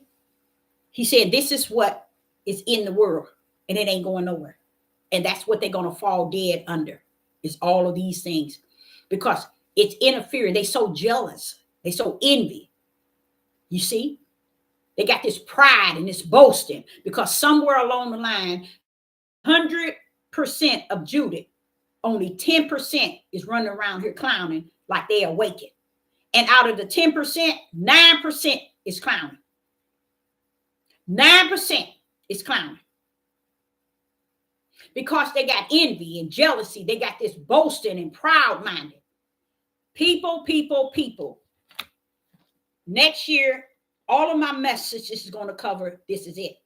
And I want to let you know that the word is not this book. The word was and is. And it was what y'all at the beginning letting you know, if it was all that thin and this book hadn't even been printed, then how are you going to tell the world that this book is the word? You have to be able to distinguish. The word is spirit. This book is flesh. So you take your flesh tail and read the book and wait for the spirit to give you the understanding of what you read. Nope, he ain't going to come and teach you what these men are saying is true. Get yourself under submission. He ain't tell you to do that. None of that. They can just take a woman. I sat back and I sat there and I said, yeah, I see what you're saying, Father, y'all, because I didn't like the idea that Lot was turning his two daughters over to those that was wanting to rape the men. I thought that was wrong. He said, it was. You know that ain't of me. Why would you even think that is of me? Why would I tell a man to give his two daughters to the rapist? Why did Lot say that? I said to the Most High God. Why did the judge and the old man want to give? Is it a porcupine? His porcupine, and old man wanted to give his daughter to those who wanted to rape those men. Why y'all keep giving them daughters? And they killed the lady. They killed her. But why y'all wanting to send the women out to the rapists? Because y'all thought that they were cattle and that you had the power over them. Why would y'all give you the power over someone's flesh if he's going to judge them in the spirit? Don't make sense. Why the power over someone's flesh. But yet he gonna judge them in the spirit. You can't do that, Father, y'all. That cannot be done, y'all. As a prophetess in the wilderness, that can't be done. You can't judge me if I have to be submissive in the flesh, so therefore I can't live the way you have called me. Because I am under the control, under the feet of man. So how do you expect me to live your will? You can't. It never been. Take your butt back down to Genesis 1, 26, 27, 28, when there was no sin. It was them, Deborah. I didn't say him. It was them. And not only did they take her spiritual mission and did it the way that they want, but he's so ignorant, he didn't even understand, even though they don't understand today, that woman's seed was you all the time. So you did these women the way you wanted to. That's why that man raped his 10-year-old daughter. That's why a lot of them rape their sons and their daughters and been doing it since the beginning of time. Because they have put these children and these women under their feet, and they put everything for them to be ownership. Y'all said that wasn't supposed to be so. But I didn't stop it. That's what I like. He said, tell you what, tell them this. Didn't I tell Adam not to take up the tree? He did it anyway. Why didn't I stop him if I didn't want him to do it?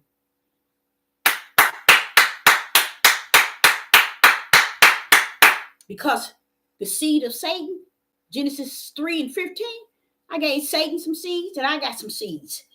Those that's going to follow Satan going to do stuff like that. But those that's going to follow me, they're going to know the way to go. You see?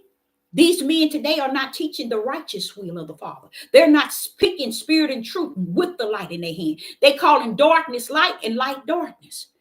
And they thinking they're going to bring a light out of their darkness.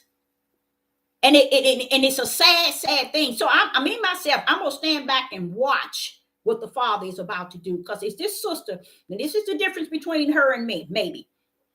No, I don't think there's a difference. I don't think there's a difference. I don't know very much about this prophetess, but let me tell you what.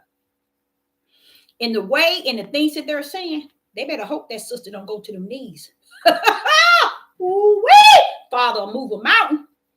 See, y'all just don't even understand. And I know they don't care because everything is chaotic right now in the world. And it's not chaotic to you because yours, it looks like yours living good. You don't see the chaos in the world. But let me tell you something. This is it. So when it starts to knocking at your door, like I said last year and this year, just because I said it don't mean, because it ain't happened, don't mean it ain't going to. But when it do, you gonna hey, Sister Deborah gonna be a billion miles away from you, and you gonna remember that hand show told us. She sure said it. That's what's gonna ring in your ear. That's what's gonna ring in your mind. Because everybody's right now. It's like the ice cream man is coming down the street and everybody want ice cream. Everybody want cake, waiting for their flavor. You see, when we should be talking about the goodness and the greatness of the Most High Yah and what he's doing for us and how he's doing it and who he is. You know, if we just can just glorify him for just him. I think about it, and sometimes you do. I do. Sometimes I even come to the point of almost tearing. Just to know the grace and mercy that he poured out. Had not he poured out that mercy, grace and mercy, y'all, we'd be up creek. They can't be found. That's just how bad we would be, the situation we would be in. Because we really think we got it going on. We really do. Had not been for that grace and mercy, and I let him know every night, Father, thank you for that grace and mercy. Because you know you gave us so much grace and mercy. Even to today, you still pouring it out. And the only reason why the grace and mercy is poured out, I'm going to show you how ignorant y'all are so that his will may be fulfilled. How you like him now? See, it ain't because you all that and some. You ain't nobody. His grace and mercy is poured out so that his will can be done. And then the more he showed me things are happening, he said, but did you see me deliver? Did you see me come and get him out of it, Deborah? when they brought them across that in that ship, when they was in the ship, a lot of them lost their life in the sea, didn't they? A lot of them lost their life on the ship. Pull up everywhere you pull up. When these people want to talk about them, they ain't even seen how many times they've been in a situation and how many times did I deliver them. You see? See, they missing it. He always was there to deliver you. But there are times, especially lately, within time, that he ain't delivering you your tail. And that's where my fear come in of him, is when I think, are you going to deliver me? Or are you going to be there? I know for a fact that's what he's been working on me, you guys. That's what I was telling you at the beginning. That's where he's working on me as an individual. It's getting me prepared to accept the things I cannot change, meaning even for my children. When I pray for my kids every day, I make sure I say, Father, I want to rest my head on your bosom. And I'm trusting in your will, not my way. Never let my prayers override the will of your power. And I mean that. I mean that because you don't know what? No matter what happens, the Father going to give me that which is of him already in me, the strength to just keep it going. And know, because what he's teaching me since I've been off this devil platform, not coming live and not being on here like I used to, the more and more he's showing me, it don't matter. It don't matter. Now he told me this morning, you can take the whole, every time you've been on there, you can take the whole, not just your YouTube, but the world, Deborah, and call it a brick wall. Because that's what it's been to me. I said, Father? He said, yes, it is a brick wall to me. Wait a minute, Father, you mean? Yeah, it is. And I never thought of that until he said it. And then I was doing like this here to the brick wall. I was doing like, and I was laughing, trying to make fun of what he had said to me. He said, the whole world is a brick wall to me. And I went to talking to this wall. I said, so it's like, and he was trying to tell me, yep, Deborah, look at what I said. I have come down to abide into people, to give them the light, so they may walk in the midst of all this darkness. I have called minds to serve me, and they have still yet has not been heard. But don't think I didn't know that. I'm just that one that always got a ram in the bush. I got my T's crossing, my I's dotted. That means that, hey, my will is going to be done one way or another. It's still my will. And that's where we are messed up from the floor. As I continue, I told the Father yesterday, I now understand why it's important that you bring Judah to the fallen state. See, for a minute, I'm like, wait a minute. When I wasn't talking about, this was like a couple of years ago, I would say, okay, Father, but these heathens and these Gentiles, they didn't did this to us, they didn't did this to us, they did this. Oh, Father, they didn't stripped us from our morals, our standards. And then the Father said to me, he said, wait a minute, hold up. Who do you think you're talking to? Who do you think I am? I'm high, I'm low, I seize it all. Matter of fact, heaven's already got it wrote in and wrote out. He said, no, ain't nobody done nothing to these people. I'm just letting you get a look at what they done to me. And you see what they doing? They done this to me. So while you trying to say, well, the heathens and the Gentile, but well, man, hold back that thing up. Are they doing it? Yeah, they do. Why are you blaming it on the Gentiles and the heathens when they out here killing each other? Their family members, their women, their daughters, their sons, and they getting a free ticket to go. What are you saying? He said, Deborah, what you see out of the tribe of Judah, because you're called as a prophetess in the midst of Judah. What you see, baby, what I'm allowing you to see is who they were to me, not who they are to you. So he's trying to show me in the spiritual realm that these people are messed up from the floor. So I say to him, more and more as time go on, it really making sense. Because in Isaiah talks about Judah had fallen. In Babylon, in Revelation, it says Babylon has fallen. So Judah gonna fall with Babylon. See, I didn't, because Judah is the loudmouth one.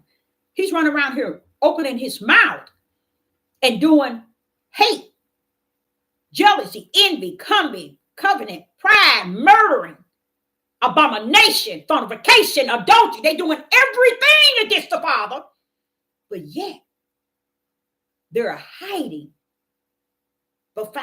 behind their newfound religion that they wants to say that's going to take them up out of here. It won't work. He said, I knew you before you was in your mother's womb.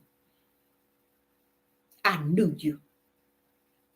I gave my seeds and I told Satan, I'm going to give you some. And the Judah have conducted himself the way that the serpent seed conducts themselves. So you can run around here and do whatever you want. He said, this is it. It's finished. And I'm like saying, but that's what the prophets were saying.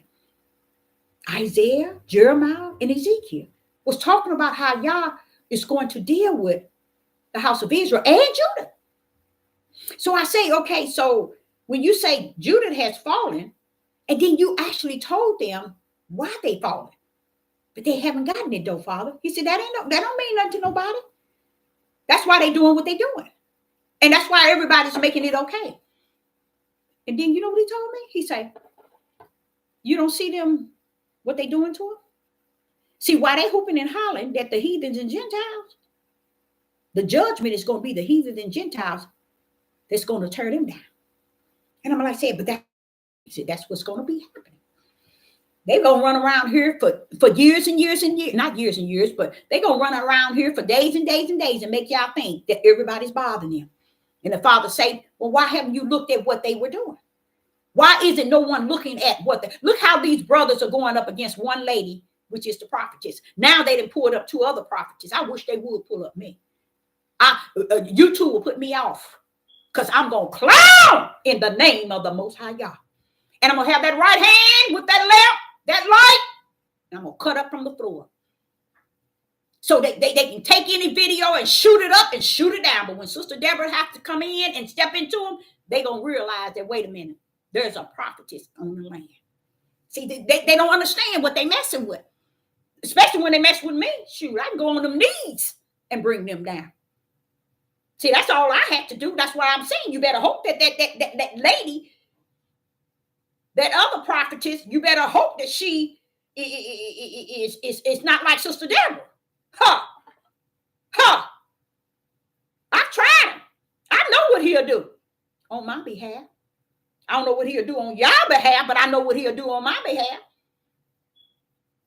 That's how bad it is out here. And it ain't going to get better. It's over. This is it. So right now, here we are in their month of December. But it is a season of dead. That means you don't see no grass, no trees, no flowers. That means we're in a dead season. And people in a dead season, people are planning for a good life. No. During the dead season of the winter, you're supposed to be getting rid of all of your evil and your wickedness in this dead season. You're supposed to be burying all your wickedness and your sin, your abomination, your adultery, your fornication, your lust. You're supposed to be burying that mess because the season of the Most High Yah is winter. It's dead. That's what you're supposed to be doing, not taking the first year when it's dead and planning for a good year. You do that in the springtime. But in the winter, it's dead. Die to your sin. Die to your wickedness. Die to your abomination, your fornication, your lust, your murdering spirit, your raping spirit, your homosexual spirit, your lesbian spirit. You're supposed to be dying to that stuff right now. Why? Because y'all set up for a season. He set them for a season up for yourself in your life for a season to walk therein. Die to that mess. Talking about what I'm going to do in the beginning of the year. I'm going to do this. I'm going to do this. I'm going to do this. Okay. That's why nobody keep what they call that? What they say they're going to do at the, everybody be setting up what I'm going to do this year and what I'm going to do this year. How you going to do it in the dead season? Praise the Most High, y'all. How you going to do it in the dead season?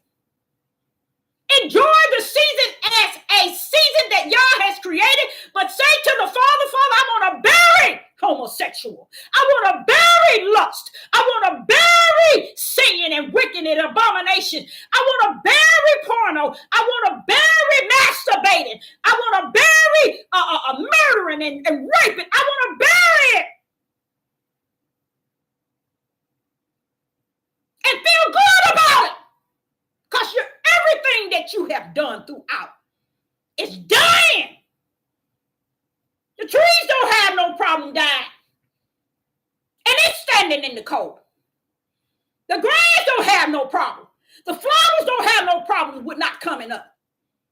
Everything bows to the Father during this time. They bow their purpose, their will in which they are created to the Father, because the winter is a dead season. This is why you get so many suicide, because people don't know how to take those emotions and them feelings and die to them. Instead, they get these emotions and these feelings and all these here schizophrenia and all these movements during this time of year. If you ever do your study, go to the internet. And during the time of the year, which is November, it starts in October, November, December. But about December and January, let me tell y'all something. More people didn't kill themselves than they ever in any other month. Because they're dying. And they got to connect their spirit to the four seasons so they don't have to die. But they don't understand that. Because they dying to the flesh, so they kill themselves. They don't understand there's another one in you, baby, and it's called your spirit. You can only die to your sin in your flesh. You can pull up in your spirit. But no, they can't pull up. Because they think their flesh overrides anything, and they don't want to live. How many people that lost their lives in the last 2 weeks? Men has killed their whole family. Y'all better wake up. No, you ain't gonna better do nothing. It's over. This is it. They killed their whole family, wife and children, black and white. Like it's nothing. The whole world is talking about it, but nobody's hearing it. Something going on. We're in that dead season. No one never went to a building made by hand, no church, because the church always was in you. Just like the word is in y'all, the church is in you. The word can't be a paperback book that man didn't smear. That's why they tie y'all tails with it. They control you by this. The whole idea was to control your life by this book. Satan successfully got his right hand power for the Roman Pope to design something that he can control you easily. And that's why I told the Father. He did a great job.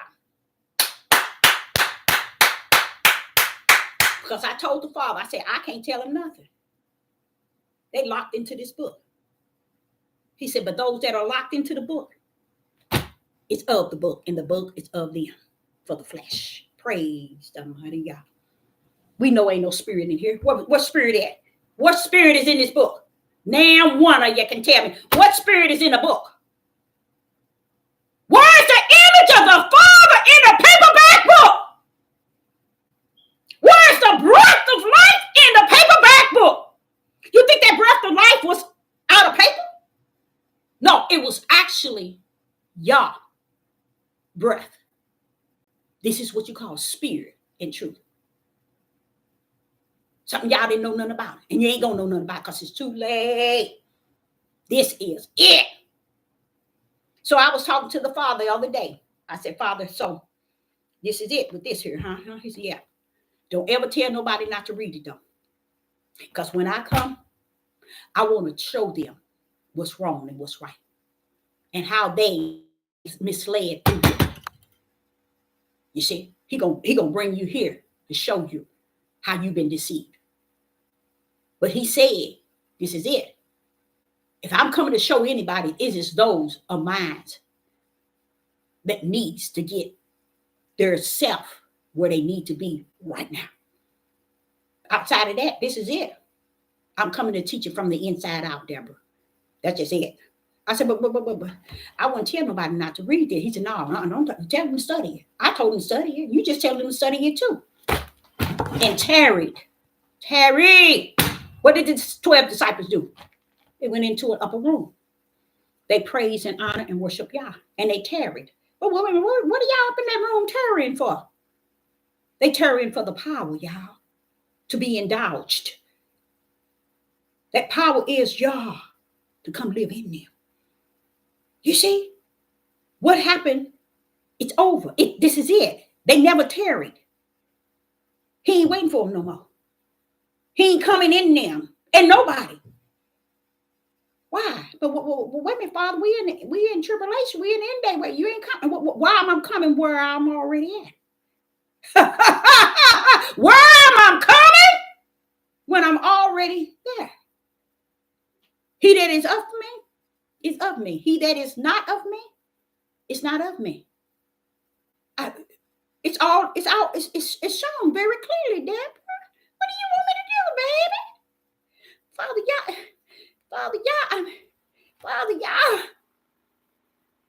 You know one thing about, I'm going to tell y'all, one thing I like, I really embrace. The creator that I've come to know, he don't play. he don't buckle to me, my ways, my crying, my moaning, my nothing. I kind of feel that he enjoyed me questioning him though. Because I come up with some mean stuff, y'all. I come up with why you did this and you did that, but what about? And it's almost like that's what he want out of me. That's what he expect out of me, to take who he is as humor and bring it in to where he can teach me through his humor, adding to my humor and say, see there, get in your lane. When it's all said and done, he always let me know, get in your lane. Because he wants that lane to remain spirit and truth. Because what happens out here and what is going on, everybody taking everything lightly. And they should, because none of it is spirit and truth. None of it is where they holding the light. And now you can understand why the narrow gate is narrow and very few shall find. You can't find life without the light. You get what I'm saying? You cannot find life without the light. So he said, very few shall find. Why is there few? And why do we have to find it? It's because you got to have the light, Deborah. How do you expect to find something in darkness? You got to find the light. You have to have the light. And only those who have the light shall find life on the other side. So understanding, going back to Genesis 1, not Genesis 1, Genesis 2 and 3, and understanding Revelation 17, he brought it into one. The way they lied then is the way they lied in Revelation 17. They put woman in the center of the chaos, just as they did in Genesis chapter 2 and 3. He said they did the same thing in Revelation chapter 17. But he said, Deborah, when you pull up in verse 18, tell me, how could a woman control the power of what these men had done? Ain't no way. So why are you calling it a woman entity? It's so they can get away with what they've done as men. That's what he's talking about. Because I'm like saying, Revelation 17, how many times? Let me see how many times. It'll mess y'all up. And that's why they run around here always calling women harlots and calling Jezebel, because they don't understand he's really talking about you, man. You all are trying to label a woman what you are. And that's why it's covering up men and letting them do whatever they want. So you sold out men to Satan. You already sold out. That's why he said he's going to destroy thy men, women. It didn't make sense, but it all makes sense now. That's why Deuteronomy 28 end game is to destroy them. That's that power of destroy in Deuteronomy 28 end game. Now, when he come here, he's sitting here saying, let me see how many times can I count it? 1, 2, 3, 4, 5, 6, 7. I know I probably missed some. 7, 8, 9. So I'm going to say it about 9, 10 times. Probably more than that. So it's about 10 times or more. Oh, yeah. That is identifying a female entity. Why? When we know a man rule this world. A woman's foot been under the man's feet. A place y'all did not place her since the beginning of time. And you know what? I think every last one of you women need to praise the Most High Yah and glorify him. Because Father is actually saying in Isaiah 3, women, I got you. I got you on this end. It's the men. They so ignorant. Let me show you how ignorant they are. They can't see in Isaiah chapter 4 when the 7 women, he's telling you I'm going to have more women than men. And they missed it. That's all they said. Women, it's going to be a lot of you all. And you all are going to be looking for holy. You're going to look for holy to take away your reproach. So while they ignorant tale sitting around here, 7 women to 1 man. See how he's setting it up for? Wait. Let me show y'all something else he told me. Now tell me, is that not crazy? The Father's going to set you up to have 7 women when you already had 7 women on the earth. So he's going to set the promised land so you can have 7 women, huh? You can have all the women you want. See the mindset? Lust. Same thing with Adam. Remember in the garden? Where are you? Only thing he can identify with was his. See, something that has to do with the body. When they said 7 women to 1 man, what does that got to do? Something to do with their body. When the Father is not, he's telling the women, hey women, y'all, I'm going to keep you all. I'm not destroying you all. Yeah, I'm going to purge you. You're going to crown you. You're going to burn in your forehead, which I already experienced that already in the crown of my head. It's not all these edges where they putting all this glue on their head. That's not what it's talking about. It's a crown right up in the crown of your forehead. Yes, it is. Yes, it is. And I use a remedy, a natural remedy to keep that burn down. And I haven't had it in probably 2 years now. But I'm just showing you that he means what he said, and he said what he meant. So as also in here, you can hear where he's telling the women, y'all women, it's going to be a lot of y'all. That's why he's going to have the dry bones and build some men of those that has died in the war.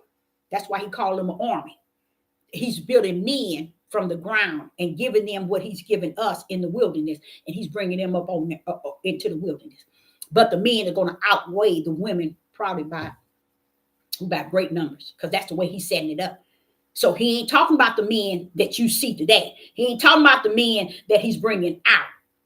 Yeah, he's talking about, those that's coming out of Israel. See, this is Israel and Judah, but he's bringing a spiritual Israel out and taking them to the promised land and clean them up. You see what I'm saying? Why do he need to clean them up? It's because they still flesh. How about that? So he's going to clean them flesh, and he's going to put everything new in them, even a new flesh heart. Okay? So he know what he's doing. He knows what he's doing. He don't need a man to help him. He know what he's doing. So that's why he was telling Ezekiel some dry bones, come on, let's bring this army. Those bones were all in the same location because that was like a war that took place. And those could have been the army of David. He's going to restore and bring them back and clean and give them what he's given us. But I'm just showing you how the mindset of these lustful men. First thing they're going to tell you, you're going to have 7 women to 1 man. That ain't what he's telling you that.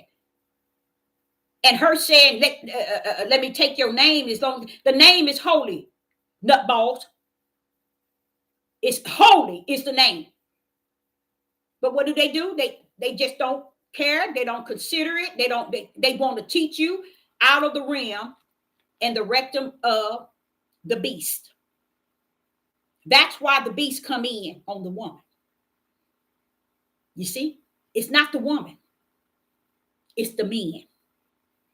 See, it never should have been anything connected to a woman entity. Y'all don't get that. You see how they did it? They did the same thing in the garden.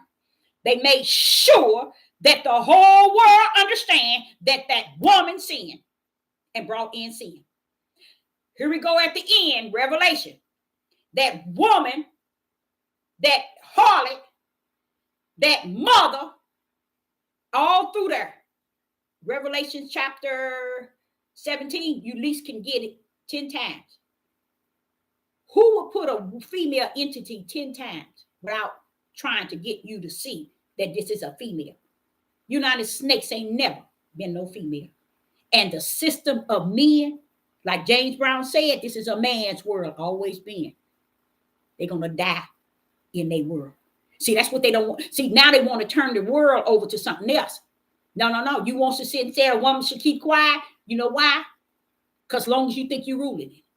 But you didn't know that ruling it means damnation. See, they didn't know that. That's why this country is ruling you. That's why you're in the land of your oppressor still, even after 400 years. Somebody's ruling you. So have you ever recognized that? I know you didn't see it, do you? Still don't see it. So the Father showed me today. That wasn't what I wanted to get into, but he shared that with me. I said, oh my goodness. Oh my goodness. They labored this country up like a female. No. Notice, I'm going to show y'all something. Okay, I got you. I'm going to go in and show you. What he's saying to me right now, he said, you go back there, Deborah, and he said, you look at 12. In Revelation chapter 17, verse 12, and the 10 horns which thou settest are the 10 kings. Now, why are we talking about kings now, y'all? Watch this here. Which has received no kingdom as of yet, but received power as kings 1 hour with the beast. Wait a minute. Why are we talking now about kings? I thought all this about a woman. Why is all this other stuff labored as a woman when you knew all the time it was about males? All the time. And that's what he wanted me to just pull up. He said, when you see all of that, and he said, verse 13, these have one mind and shall give their power and strength unto the beast. All of these men who are kings over countries, men. So why are you riding on the harlot and the woman, the mother of harlots and abomination? Why is it, and the woman that was arrayed in the purple, why is it a female? Wait a minute, hold up, something going on here. Father said, Deborah, it was the same thing going on in Genesis, the lie. That's why people can't shake this book. That's why you have a million different denominations out of one book. That's why you have a million understandings of each verse out of a million different people. They comprehend it differently. They understand it differently. They interpret it differently. How can that be? And it's just one book. You see? The power of Satan sowed the terror into the weak.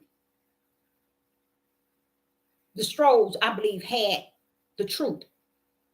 But when they brought forth this book, they brought it through the power of control, manipulation, determination to keep people in line, under their feet, and in control.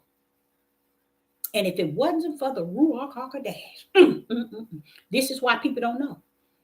Because the Ruach ain't spending no time with them to tell them no more than what they know. Because he said that they want to know this. They want to take it and believe everything these men are telling them. Let them believe it. I'm all power. If they ain't got a dip of that, they just out. That's it, Deborah. It is finished. It is over. I'm not coming to give them nothing outside of what they already have. So if they think they got it, they think they got it. If they know they got it, they know they got it. But if I got them, I got them. And in the days that we're in the dead season, which is winter, we're supposed to be like Sister Deborah. I got in my garage, I got 2 sleds. I can't wait till the snow comes.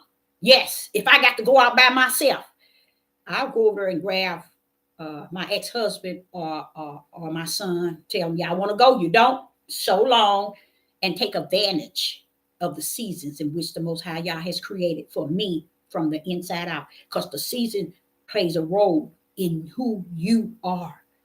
Why would you say that? Did not Adam come from the ground?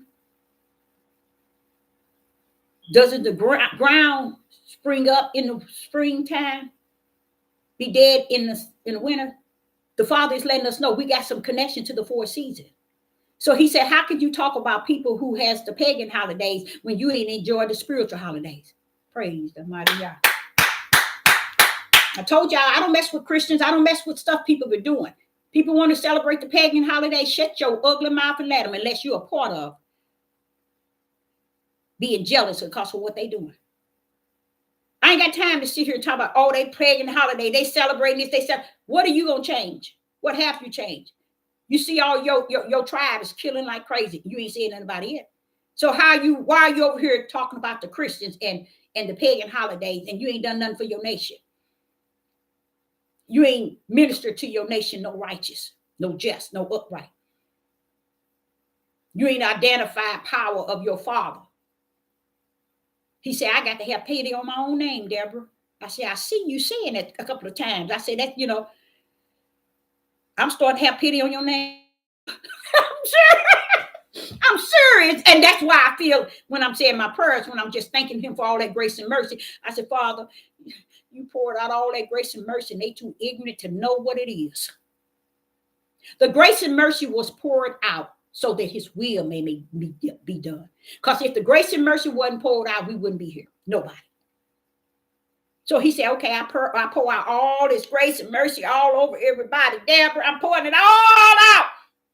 My will got to be done from beginning to end. That's the only way the will going to be done. If he continue to pour out grace and mercy. Outside of that, no grace and mercy, y'all gone. Be gone. Be gone. That's why that grace and mercy is poured out. That's why I thank him. And I didn't know that at first, you all. I used to say, thank you for your grace and mercy. I did. But I didn't know the deepness of that grace and mercy until he shared it with me. And ever since then, hey, Father, thank you for all that grace and mercy that you poured out on all of us. It ain't no thing that I go down and, oh, thank you for my children, grace and mercy, my mother and my father. My father's passed, but my mother, and thank you for the grace that you poured out on me. No. I thank you for the grace and mercy that you have poured out on the whole world. I thank you for it. I thank you for it. I don't know what we could have done without it. But in spite of me thanking him for it, I do recognize that it was given only for his will, not for ours. So while we thinking because he ain't done this here,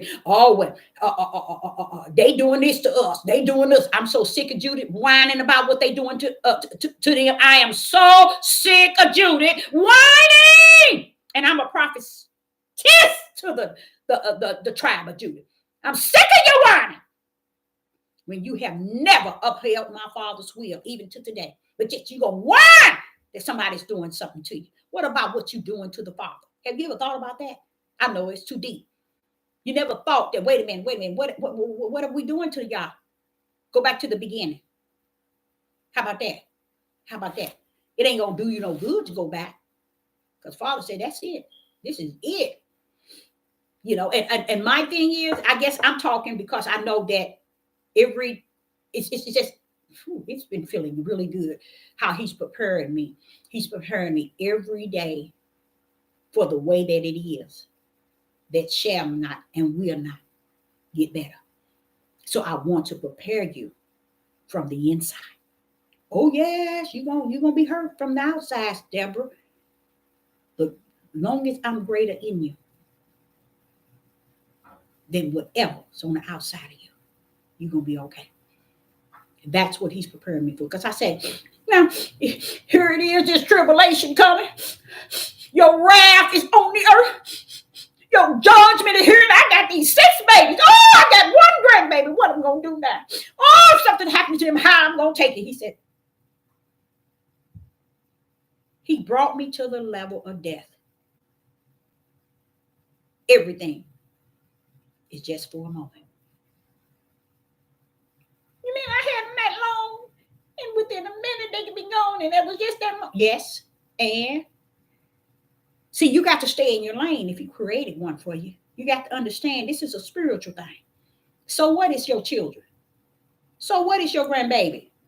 You still stay in that lane I created for you. You know what that is. See, these things need to be, Deborah. These things must come to pass. So what did he do? He prepared me now. Not that it's going to happen tomorrow, the next year, or the year. I prepare you now. So whenever my will say this ends here, you can say, what do you mean, Deborah? I had 3 sons pass away. I salute that bad boy. Next, Father, y'all. So he brings me back.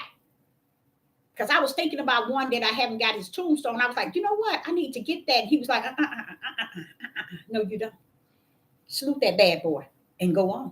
Get yourself up and keep going. That's why I don't let nobody tell me. You can't tell me nothing. Especially when it come down to talk about that king that sits on that throne. That most high, y'all. Oh, no. You can't tell me nothing. How are you going to outweigh what's in me? How you going to over succeed in anything said to Sister Deborah over what he done said to me from the inside out? I'm molded from the inside out, not the outside in. So what you on the outside saying don't mean nothing for the inside of who I am.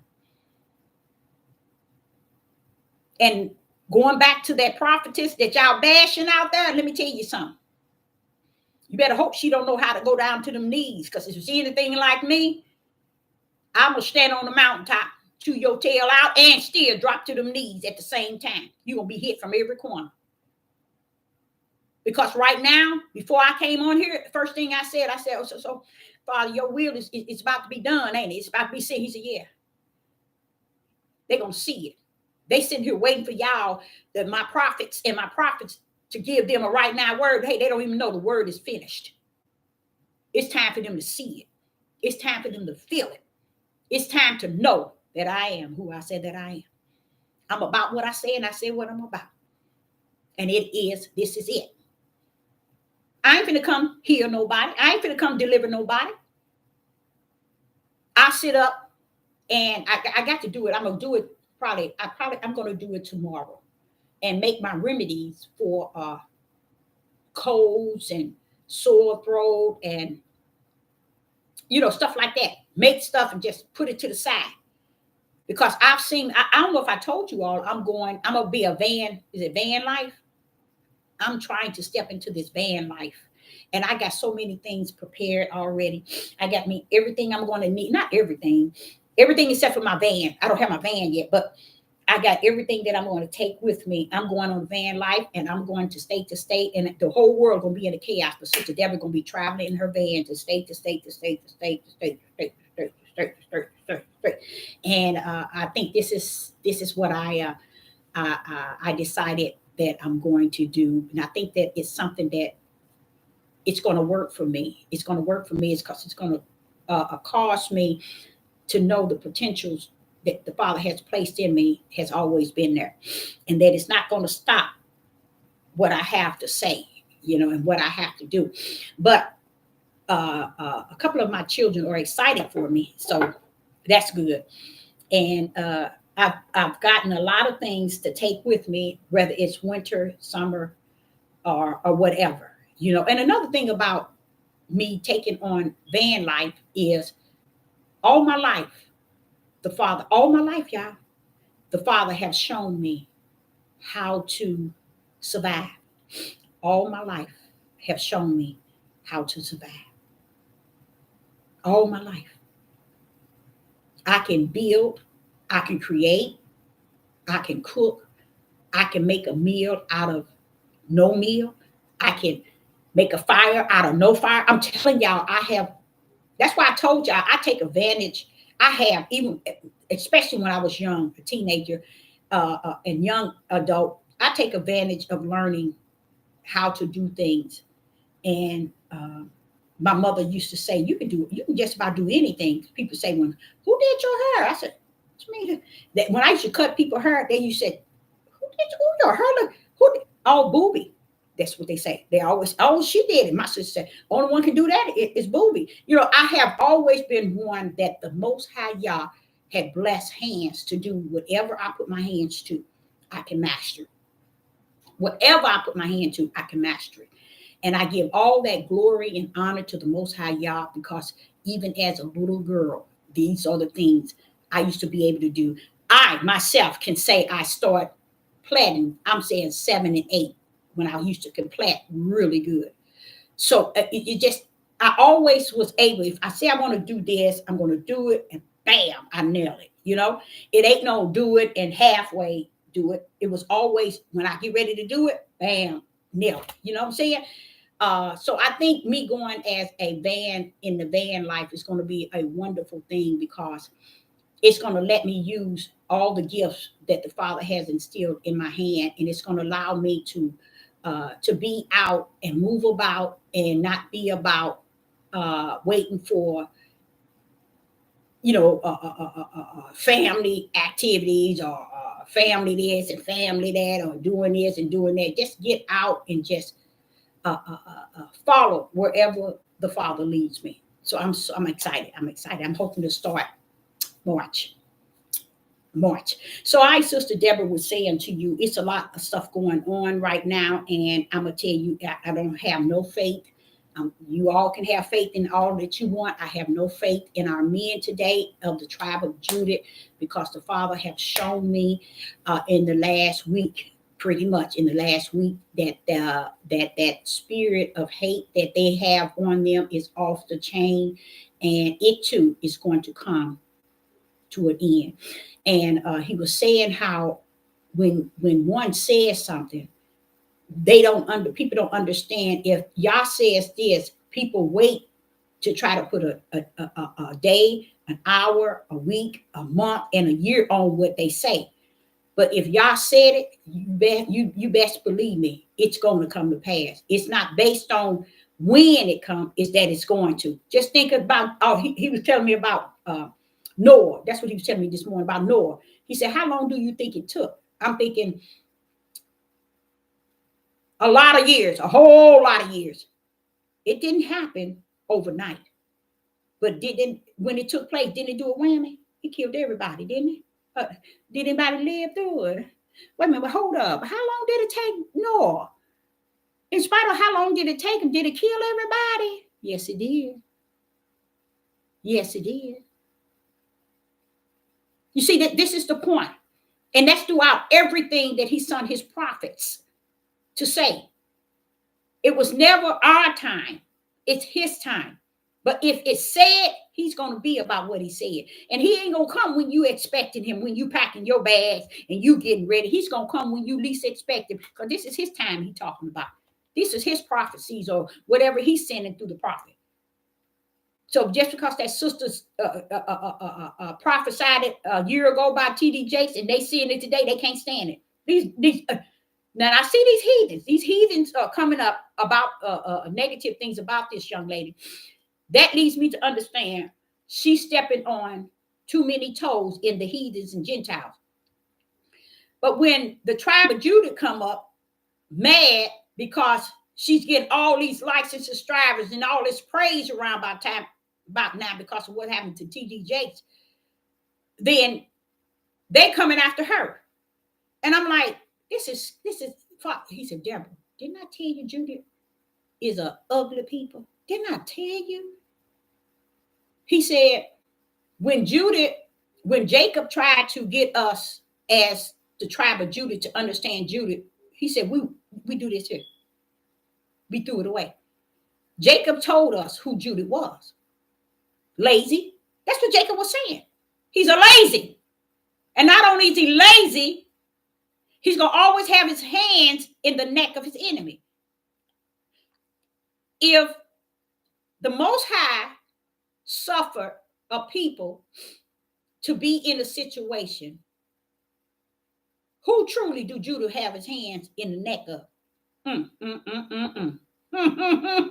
See, if the Most High Yah is our avenger, or is our protector and our all in all, as we run around on these devil platforms, hooping and hollering, misleading and deceiving people, why is our hand in the neck of our enemy? That's why Yah's hand ain't in the neck of our enemy. We still in captivity because our hand is in the neck. When your hand is in the neck of your enemy, that makes you just as worse as the enemy itself. As a prophet is in the wilderness, I see that very clear. We're an enemy to our own selves, as a nation, as a people, as individual.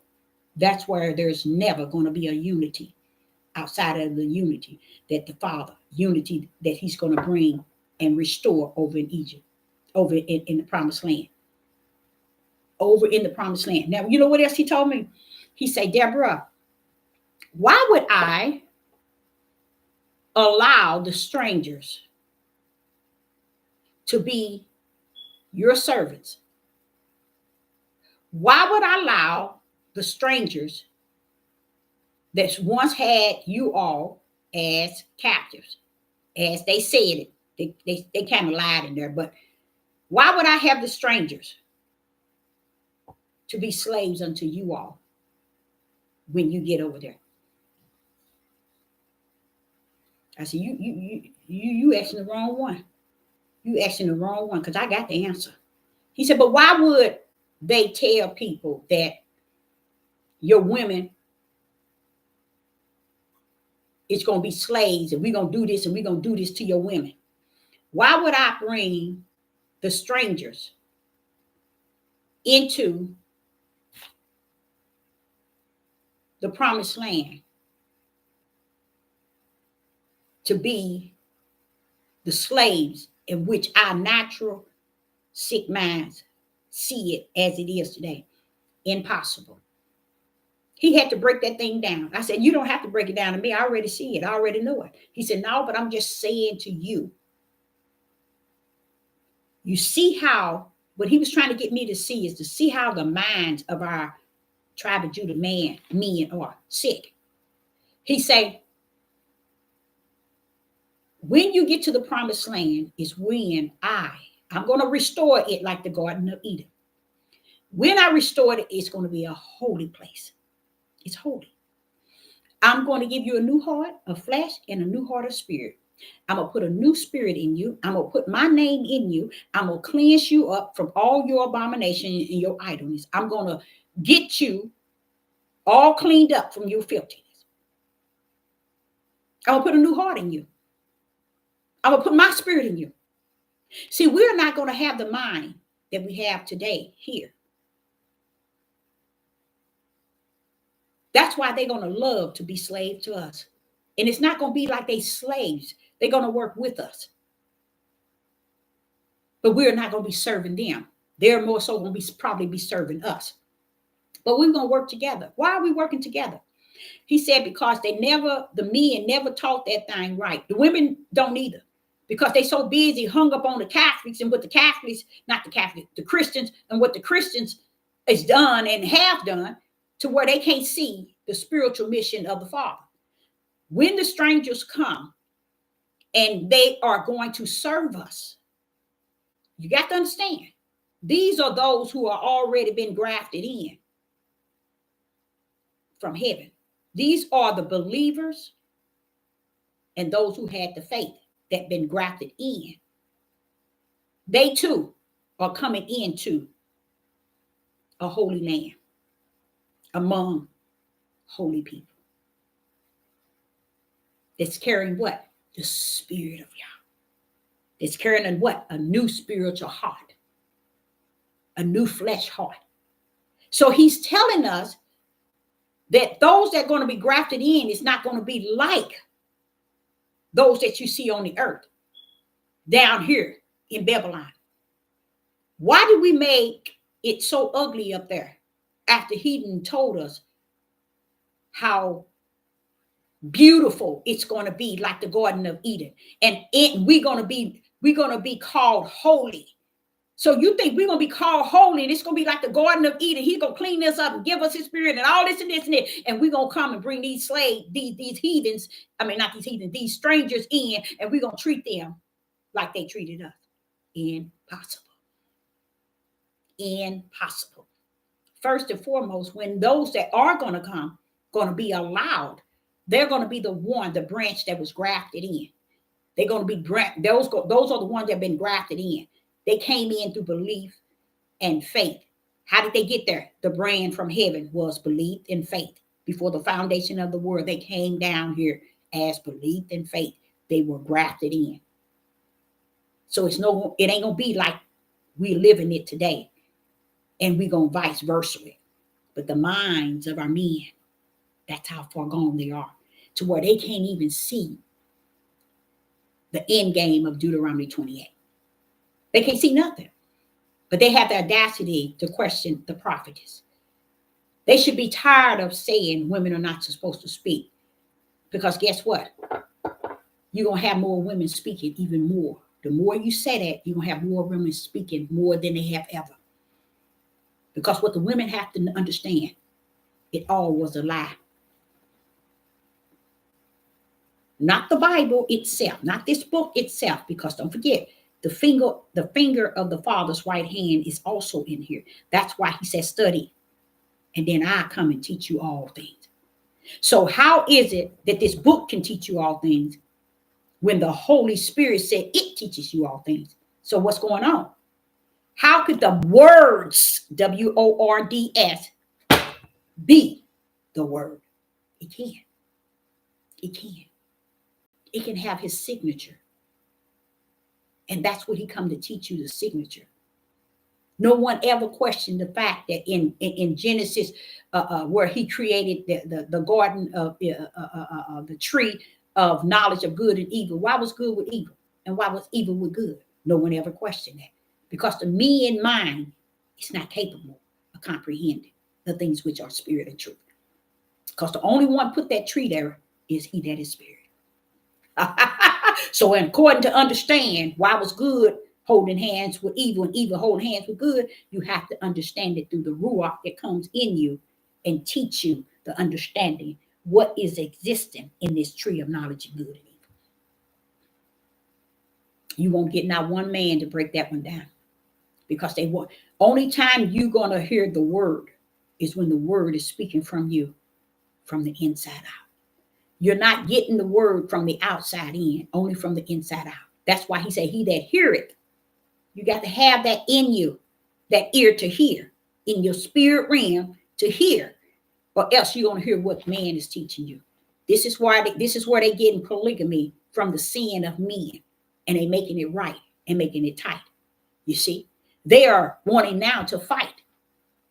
They are getting angry because they're trying to convince melanated men that this is the route.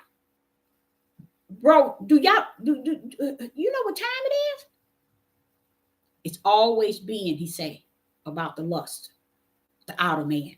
That's why Adam never did understand. He disobeyed from the inner man and the outer man. But he could only recognize his flesh. And his flesh wasn't recognizing it had sinned. It never said, okay, I wronged, I disobeyed, I didn't do what you tell me, I failed you. Nothing. Because the flesh was only able to recognize its outer man and not the inner man. So I, Sister Deborah, say, I hope that you all got something out of that. But I say, this is it. It's finished. Appreciate each and every last one of you all. And as we press through the end of the year, going into a world calendar, it is the end of the year, and it's bringing not life, but death. And I don't mean death in a way that, oh, it's already doing that, said the Most High. He said they bringing them in big time. And it's the truth. Yesterday, I think we had 7 families who killed their whole family yesterday alone. It's coming in. So it's all due to us not recognizing the 4th season. So this is the season. So we got January, February, and March. Y'all, it's going to pull in. Tribulation has poured on in. So I say shalom and shalom.